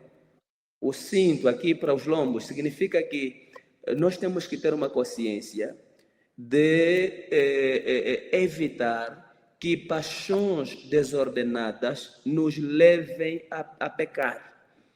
Nos levem a pecar, porque alguns desses sonhos, às vezes, são atraídos pelas nossas próprias emoções. E outro problema de sonhar com os mortos é a saudade excessiva pelos nossos familiares falecidos. Nós até podemos sonhar com eles, tipo, como eram mesmo nossos familiares, se calhar alguns deles, quando conversávamos, são assim sonhos normais. Mas existem sonhos com os mortos, que são mesmo sonhos, tipo, assim, sobrenaturais e pesados. Você está a sonhar que os mortos falecidos vieram, também estão a te levar para a sepultura. Ou estão a te bater, você acorda, está inflamado, você está com medo, quer dizer, esses já são sonhos sobrenaturais, maléficos, normalmente conhecidos como sonhos satânicos. Como sonhos satânicos. Os mortos não podem te dar corrida, querem te levar, não sei o que, você sonha estar no cemitério, estão a cavar, não sei o que e tal. Essas coisas assim. Então, é preciso usar... E cuidado, quando você enterrar um filho, um irmão, marido, esposa, não sei o que, amigo, aceite a palavra de Deus para a consolação. Aceite o Espírito Santo a te consolar. Diga, o Senhor deu, o Senhor tomou, louvado seja o seu nome. Porque se você ficasse a interrogar, eu não admito, que ele matou, quem fez não sei o que, aquela saudade excessiva, agora vou viver como? Ai, minha filha, é ali onde os demônios entram. Isto abre porta para os demônios, para você continuar a sonhar com esses mortos. Ou para te levar, ou para te sugerir ideias para conduzir a tua vida. E você vai ter desses sonhos como sonho guia. Ao invés de usar a Bíblia como direção, vais passar a depender desses conselhos que recebe dos mortos. Quando os que morreram nada sabem, são os demônios que entram na tua vida para te desviar do assim diz o Senhor. Então, usar toda a armadura, evitar saudades excessivas dos nossos antepassados que morreram, são algumas chaves para vencermos os sonhos com os mortos. E entender que pessoas quando morreram mesmo, é isso, pastor? Morreram mesmo. Eu vou adicionar uma coisa ali, colega jornalista, só para adicionar algo. O livro de Eclesiastes 9, versículo 5, quero dizer que os vivos sabem que é o morrer, os mortos não sabem coisa nenhuma. A composição do ser humano foi pó da terra e fôlego de vida. E aí o pó da terra é o termo hebraico, o termo neket, onde vem a palavra neket, lá em Umbundo. E Deus soprou o ruá, que é o fôlego de vida, totalizou o nefesh, que é o ser humano. Na Bíblia, o ser humano é só alma, via de regra. Então, quando o ser humano morre, o fôlego volta para Deus e o pó volta a pó, como a Bíblia o descreve. Agora, os sonhos maus, eu tenho a impressão que vêm pelo menos por 4 origens. Origem número 1, quando a gente está acostumado a sempre ver coisas de terror e tal, nossos olhos captam muitas imagens, e aquilo fica no nosso córtex cerebral, e depois vai ficar na nossa memória, fica gravada. Quando descansamos à noite, existe um fenômeno chamado autofluxo. E quando ele passar para ele, vai fazer leitura daquelas imagéticas que vai produzir aquilo que chamamos de sonhos. E se a gente está acostumado a assistir filmes de terror, ver coisas de tragédias, isso pode produzir um mau sonho. A segunda razão pela qual os pesadelos também vêm é porque, às vezes, nos alimentamos muito mal. Vamos fazer aqui uma ilustração. Se de manhã comer fungos com feijão, no almoço fungos com feijão, no jantar fungos com feijão, pode ter certeza, amigo, que de noite vai sonhar mal, porque o processo de metabolismo está muito pesado. Agora, a terceira razão pela qual a gente às vezes sonha muito mal é aquilo que o pastor já disse. Às vezes temos muita saudade excessiva dos nossos entes queridos. A gente pensa demais nesses entes queridos.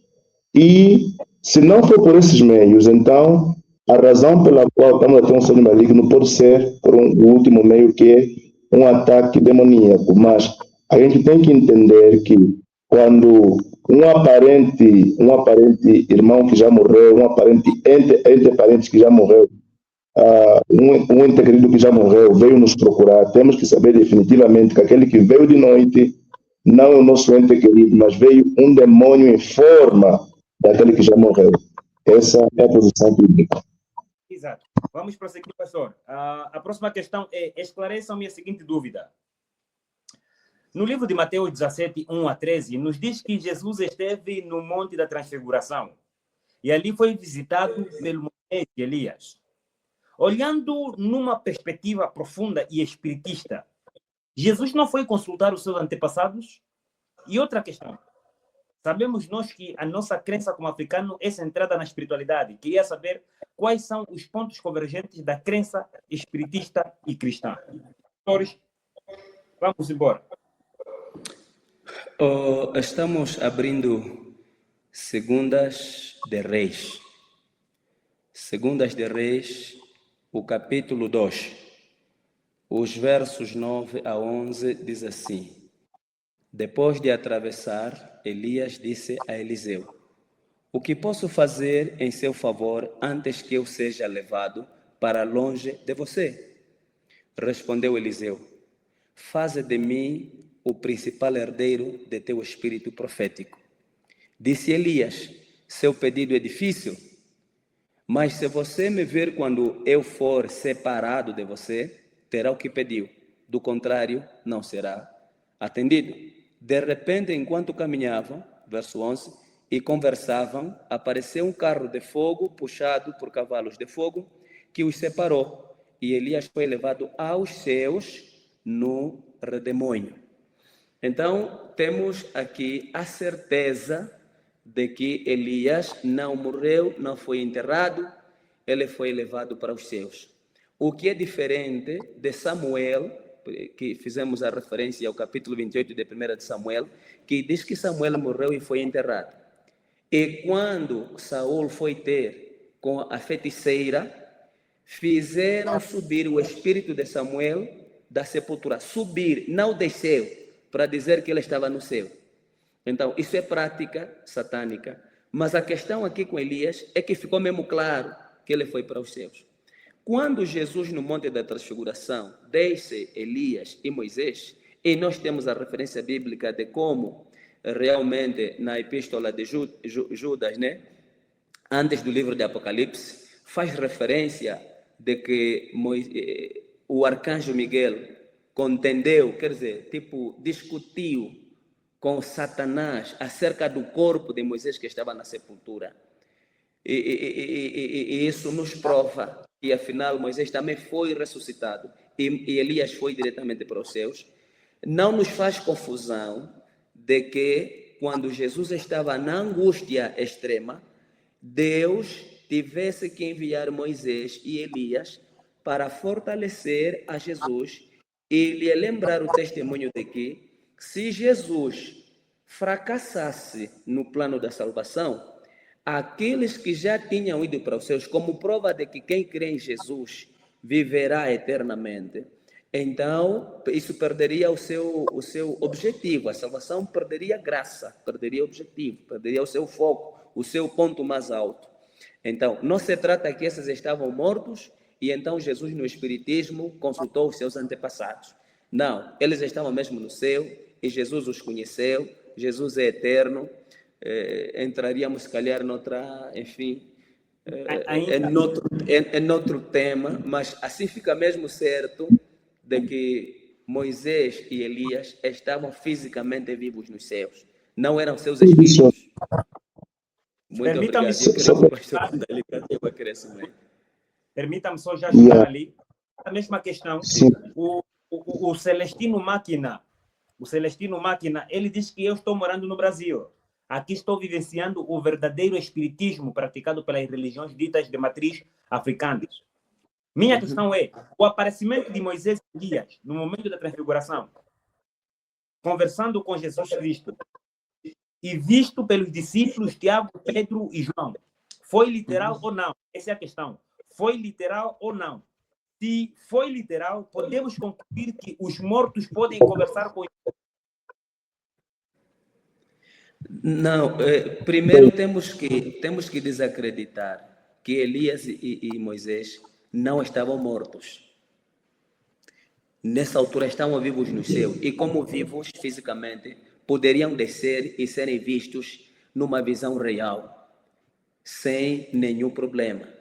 Agora, se você crer que eles estão mortos, ali é que vai ter a dificuldade de entender e pensar que então é possível os vivos falarem com os mortos. Na questão, os vivos, quando olharem para os mortos, na verdade não são seus familiares que estão olhando, mas a palavra nos diz que são anjos, não é? São ministros fraudulentos, são anjos demoníacos, não é? É que se fazem passar, porque os demônios conhecem toda a nossa história, nos acompanham, então eles conseguem se transfigurar, e é nesse engano que levam as pessoas a acreditar que os que morreram ainda vivem, mas isso não se aplica na transfiguração, porque Moisés e Elias estavam literalmente vivos, ressurretos, e poderiam ser vistos sem nenhum problema. Eu acho que o problema, pastor Sabino, do nosso internauta, consta em ler o texto bíblico com olhos gregos, né? Com olhos às vezes com olho de que o ser humano tem corpo, tem alma, tem espírito. A Bíblia não apresenta isso. E assim, como foi dito pelo pastor Sabonete, aqui eu tenho uma referência bíblica.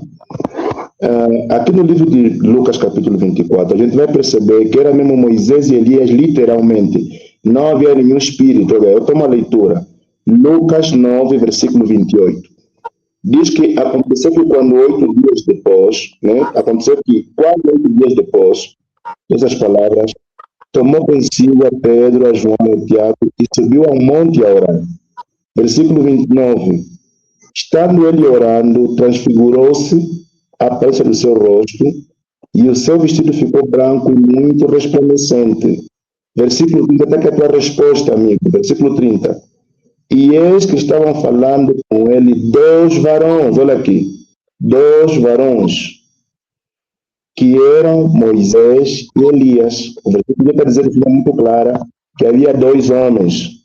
Aí não é espírito de uma pessoa, nem uma entidade imaterial, nem uma entidade intocável, não. Eram literalmente 2 varões.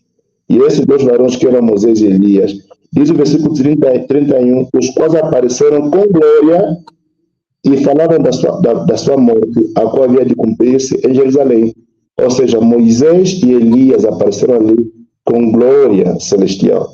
Então vão ter um diálogo direito com a pessoa maravilhosa de Jesus Cristo. Agora, já foi referenciado em 1 de Reis, capítulo 9, Judas 1:9, né? Que no caso de Elias não experimentou a morte. No caso de Moisés, Moisés naquela contenda, acreditamos que ele ressuscitou. Então esses 2 homens literalmente estavam a conversar com Jesus, não é espírito, não é uma entidade imaterial e intocável. É isso que o texto sagrado está a dizer. Mas, pastor, ajuda-nos a compreender a diferença entre o milagre e a feitiçaria. O exemplo que temos prático é o momento em que Moisés vai para a corte real de Faraó. Moisés joga a vara no chão, transforma-se em uma serpente. Mas também os mídios da época fazem o mesmo. Como diferenciar a feitiçaria do milagre? Perdão, pastor Gonde. Deixaria essa questão para o pastor Wandalika. Permita-me apenas dar mais uma clareza à pergunta do Máquina. Com o Evangelho segundo narra João, o capítulo 20, os versos, por exemplo, 24, não é? A 29. Ali se trata já da ressurreição de Jesus, né? Quando Jesus ressuscitou e encontra os apóstolos fechados em algum lugar, e ele aparece sem abrir a porta, então do lado vai dar a entender que é um espírito, para transferir tipo a ideia de que Elias e Moisés seriam espíritos. E Tomé, que duvidou disso, Jesus aproximou-se dele e disse: me toque, porque o espírito não tem quê? Não tem carne, não tem corpo, como eu tenho. Então isso reforça realmente a ideia que o pastor Wandalika deu, de que na ressurreição não significa que seremos imateriais. Mesmo Jesus, depois que ressuscitou, não era imaterial.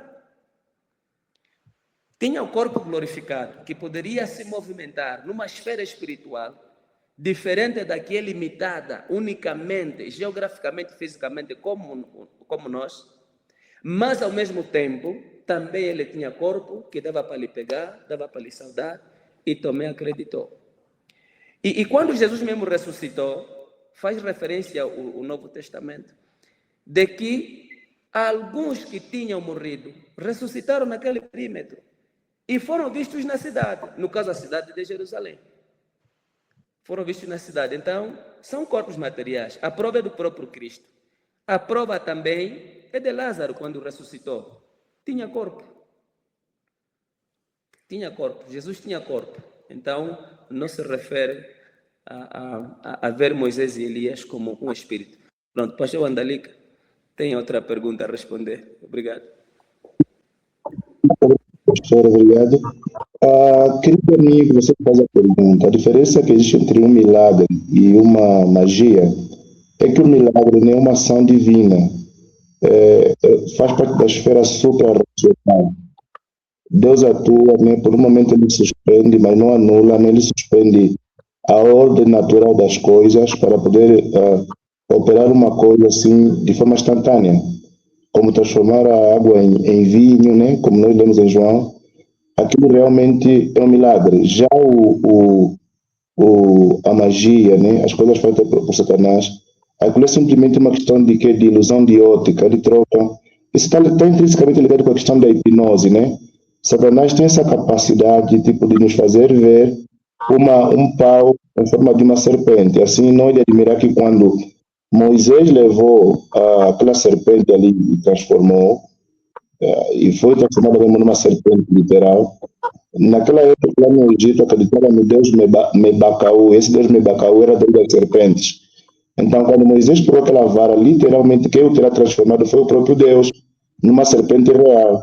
Mas os magos do Egito, quando pegaram a sua vara e colocaram, eles não fizeram milagre, eles fizeram magia.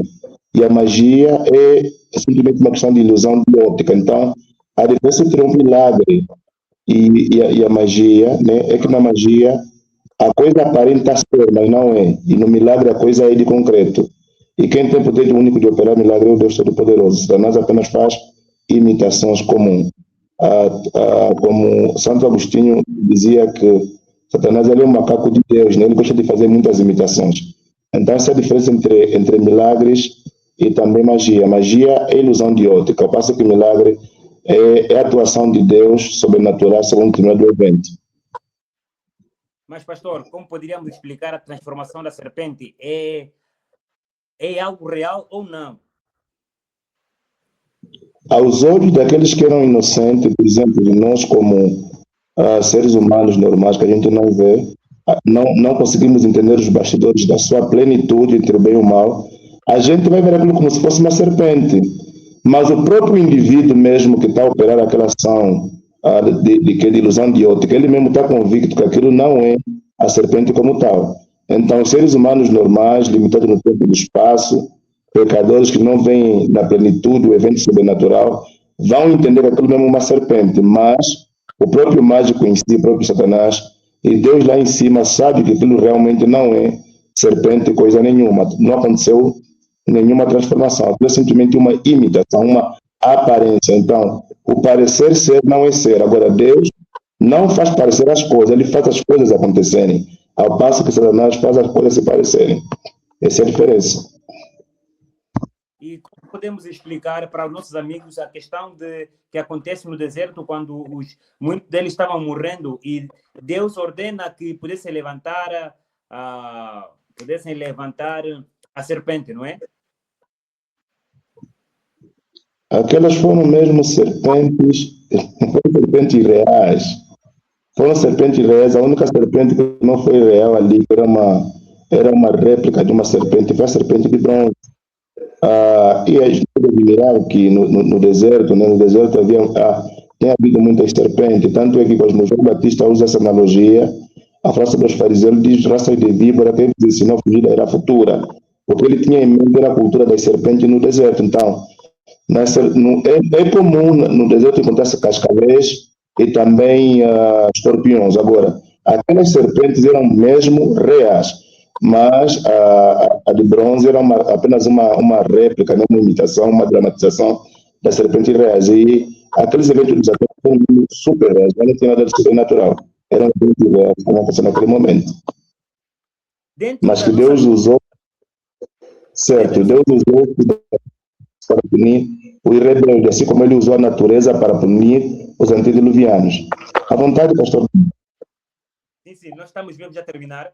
Estava aqui a dizer eu que dentro das nossas culturas disse que a questão espiritual que acontece nos rituais é que a magia acontece como fruto não da ação das plantas ou mesmo de uma galinha ou um animal, mas dos espíritos, né, no mundo invisível.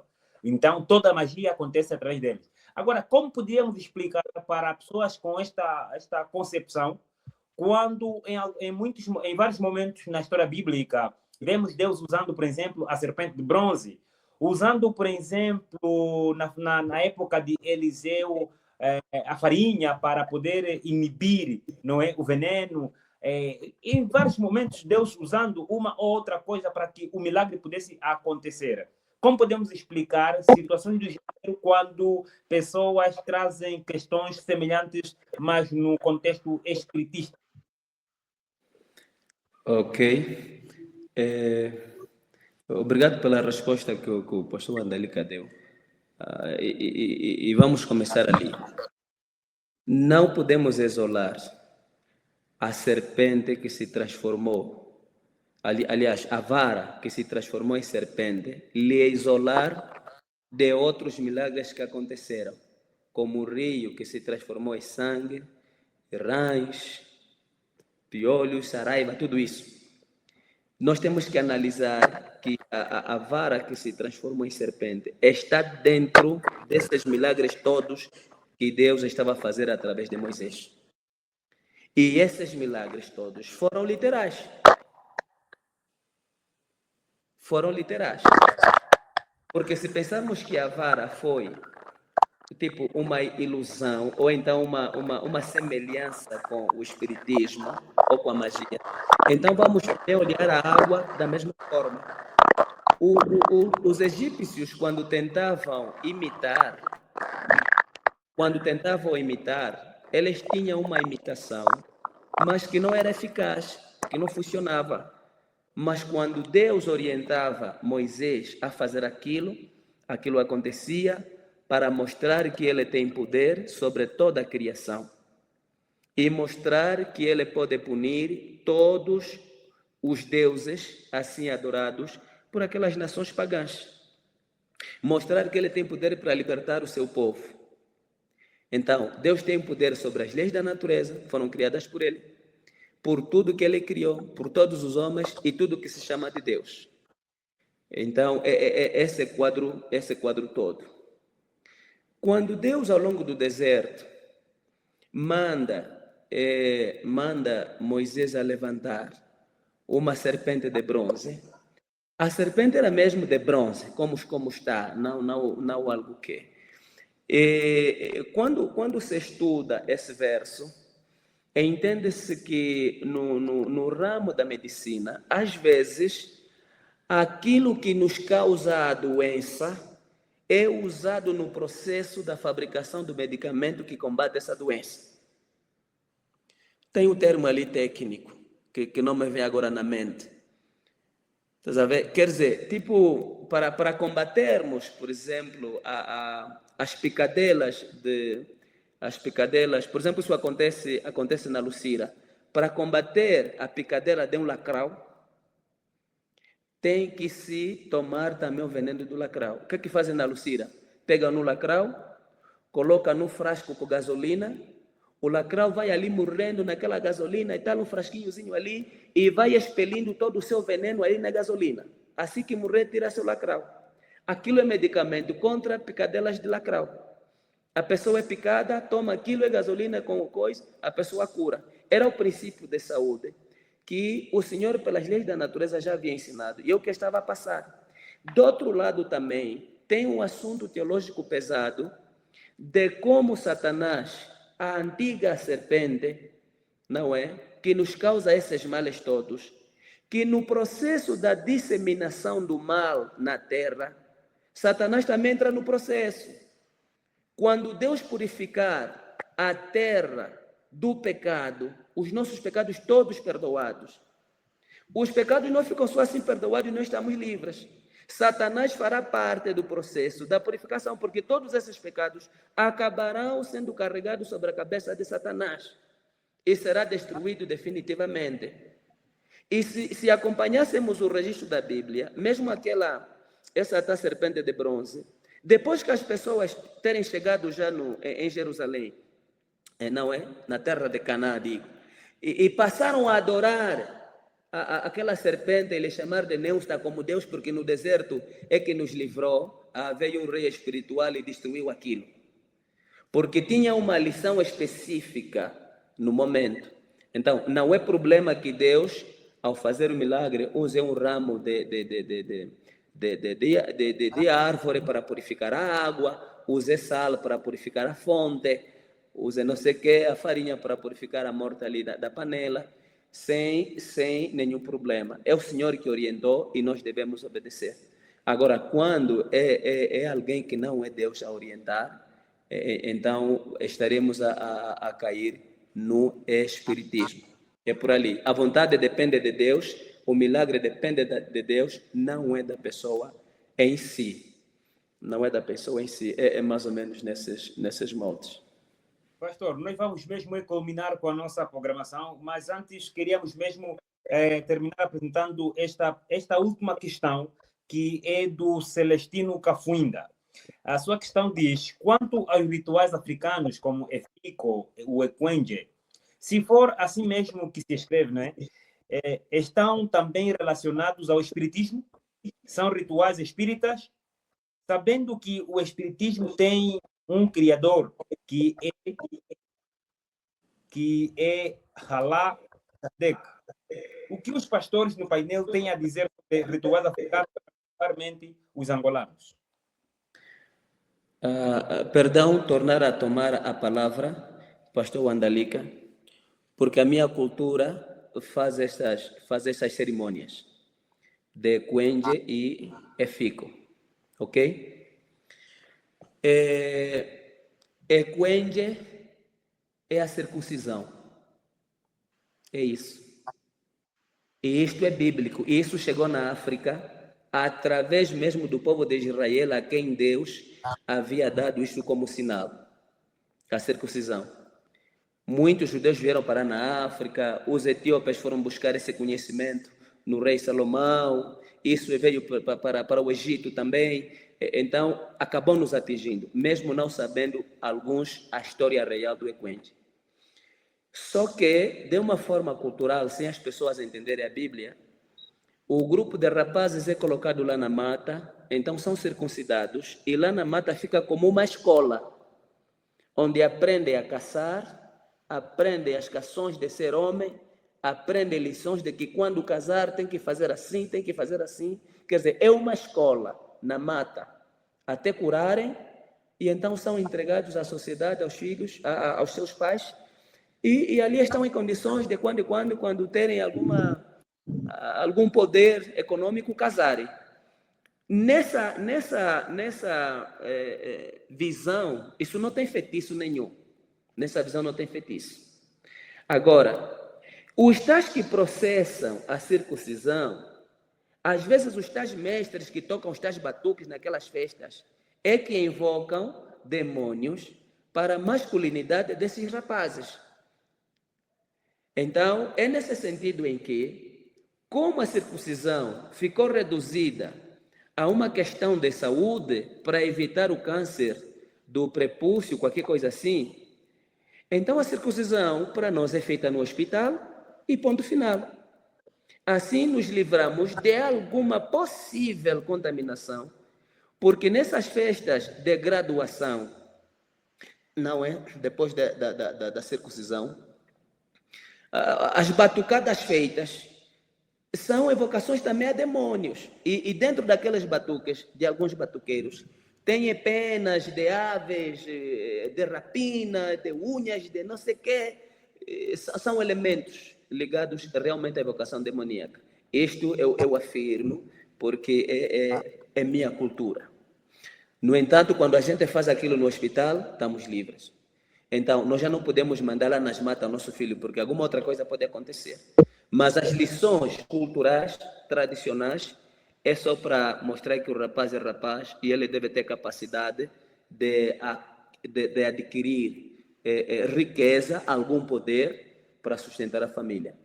Agora, o EFICO, a origem do EFICO, remonta. Eu tive, por exemplo, um avô que foi irmão mais novo da mãe da minha mãe, que tinha a tal aldeia. Aquilo não se faz em qualquer sítio. Ele tinha a tal aldeia protegida que faziam essa festa de puberdade.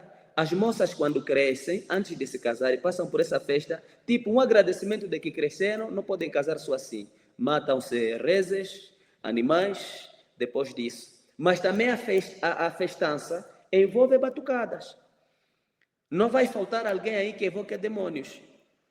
E não só, se a moça não aceitar passar por esse ritual, eles inventaram um tabu de que provavelmente não vai se casar. Se casar, não vai ter filhos. Se tiver filhos, vão morrer sempre. Mas quando a gente conhece a luz, sabemos que, mesmo os que fizeram essas festas, continuam a enterrar filhos. Então não tem nenhuma eficácia sólida para as pessoas continuarem a entregar suas filhas a estas festas. E porque a origem disso é de um mais velho que terá sido lá no passado um soba, que tinha duas mulheres. Uma gerava rapazes e outra só gerava meninas. E como a que gerava rapazes tinha sempre festas de puberdade, a outra começou a fazer ciúmes. E a partir dali que ela também passou a organizar festas para a puberdade das suas filhas. Não tem nenhum fundamento. Que alguns demônios podem estar envolvidos, podem, mas a menina em si que é entregue nesse processo só faz mesmo com medo para não morrer, para os filhos não sei o quê, mas não é uma prática de colocar feitiço na menina ou no rapaz.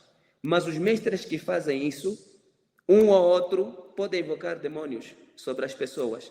Por isso, ainda assim, é uma prática perigosa para os cristãos. Obrigado.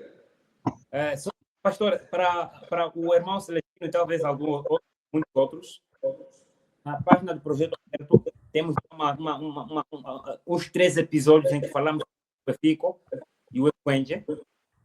Apresentamos ali o contexto histórico e aquilo que são os significados dos mesmos rituais. Ali, se o cristão pode praticar, está de forma mais detalhada ou não. Mas o que procuramos apresentar ali é a essência desses rituais. Porque a questão do irmão Celestino é que muitos dos nossos rituais atualmente podem estar ligados ao espiritismo.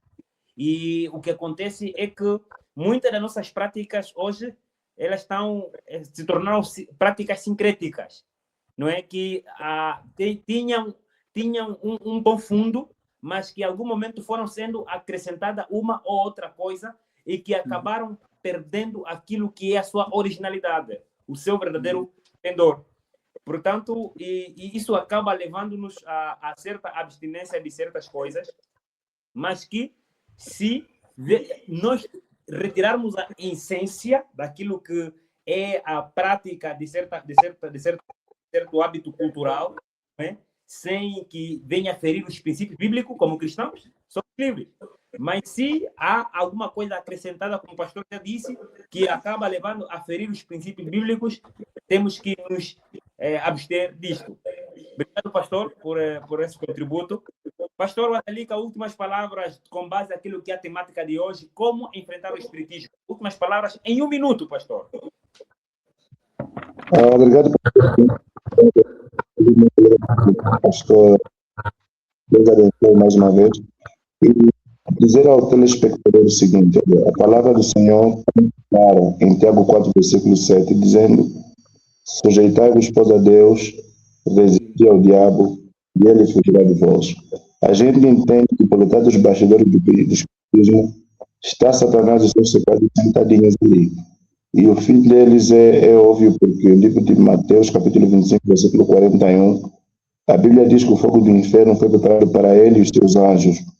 E Romanos 16, versículo 20, diz que em breve, Deus da paz esmagará Satanás debaixo dos vossos pés. E Apocalipse 12, 12 diz que Satanás está irado porque lhe resta pouco tempo. Então a promessa de que Deus um dia vai terminar com o mal, com Satanás, é clara. Mas enquanto aguardamos esse fim definitivo das obras do mal, é nosso papel, diz Tiago capítulo 4, versículo 7, nos sujeitarmos a Deus. Sujeição, dependência, abnegação, isso é estudando a Bíblia Sagrada, orando, frequentar a igreja, testemunhar do amor de Jesus, louvando, todos esses elementos, né, sendo novas criaturas em Cristo Jesus, automaticamente a gente se vai enfrentar com cabeça erguida as forças do mal. E a promessa está lá: sujeição a Deus, depender de Deus e o inimigo resistir. Está com fome, está com problema, não vai bater a porta de um feiticeiro, não vai bater a porta de um quibandeiro. Dependa totalmente de Deus. E a promessa é que em breve ele vai se retirar e no final há de ser destruído. Que Deus te abençoe, viva com esperança e lembre sempre, é pelo sangue do Cordeiro que a gente vence as hostes do inimigo, inclusive o espiritismo que tem se disseminado nesses últimos tempos. Que Deus abençoe você, abençoe o pastor Gondo, obrigado mais uma vez pela atenção, e também ao pastor Sabonete. Paz e graça em nome de Jesus. Sim, pastor Sabonete. Efésios 6, verso 10 e 11. Finalmente, fortaleçam-se no Senhor e no seu forte poder. Vistam toda a armadura de Deus para poderem ficar firmes contra as ciladas do diabo. Esta é uma das formas de nos desvencilharmos do poder das trevas. Quando te diriges a Deus, não crie outra possibilidade, não crie plano B. Quando é para lutar contra as forças espirituais da maldade, ainda não pense no tio, não pense na tia, pense no Senhor e dependa unicamente dele, quer viva ou morra. Fortaleça-se no Senhor e na força do seu poder. Deus é capaz para te libertar de tudo, se você se entregar de corpo e alma. Mesmo que para tal seja necessário te desfazeres dos laços sanguíneos com a tua família. Se chegar no ponto de que a família está firmemente decidida a marchar para o inferno e não querer largar a idolatria, livre-se para a tua alma. Que o Senhor te abençoe creia, ore bastante, e que os pastores e os anciãos líderes da igreja sejam como médicos espirituais que socorrem a todos que são feridos por esse mal. Porque é o conselho que a Bíblia nos dá. Está alguém entre vocês doente? Chamem os líderes da igreja. Que esses líderes busquem a comunhão com Deus para estarem em condições de serem usados pelo Espírito Santo em qualquer altura, quando uma alma estiver sendo ferida pelo mal. Além da própria alma orar por si mesma, mas é necessário que os líderes orem. E quanto mais a igreja toda deve se envolver. Programas coletivos para libertar pelo menos uma alma. É a arma que o Senhor deixou. Não temos outra. E estudar tudo bem na Bíblia, estaremos a evitar os extremos também, para não irmos aos extremos. A Bíblia nos dá sempre essa orientação.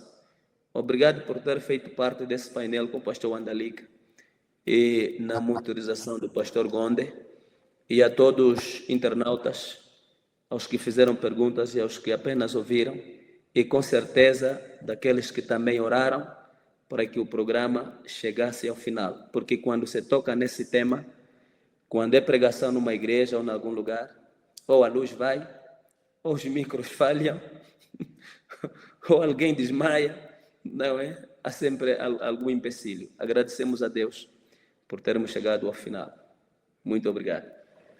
Muito obrigado, pastor. Obrigado a todos os amigos que puderam acompanhar-nos.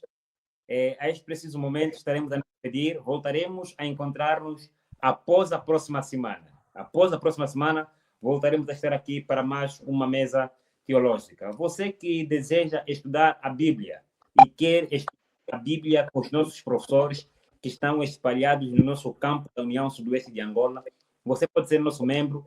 É só ligar para os nossos contatos ou mesmo teres aí o código QR que aparece na tela.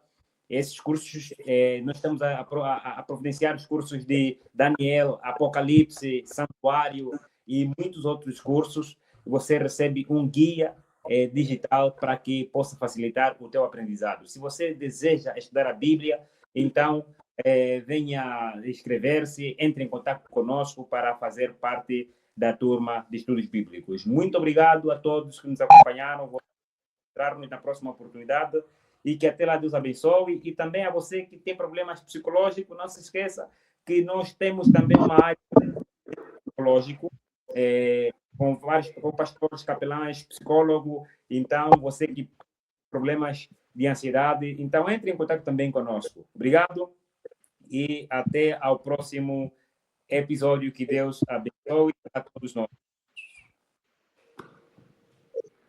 Glória a Deus. Digital Adventista em Angola, projeto aberto, levando a franja digital a um compromisso cada vez maior com Deus e as doutrinas adventistas. E ela no ano, quando soube para a tribuna, ela sabia que o seu sermão não traria a popularidade que se requeria. Por quê? Porque ela ia falar abertamente sobre a maneira como os brancos tratavam os negros. Nessa altura, se o comitê sentar para resolver, já não pode dar, por exemplo, 12 meses, ou 9 ou 7. Porque a pessoa já está fora das atividades, no caso, há 15 meses. Desde que ele falou no comitê da igreja, a igreja não resolveu. A igreja está aberta, a igreja está... Aliás, como disse, o poder está comendo. Portanto, membros com essas ideias positivas são bem-vindos.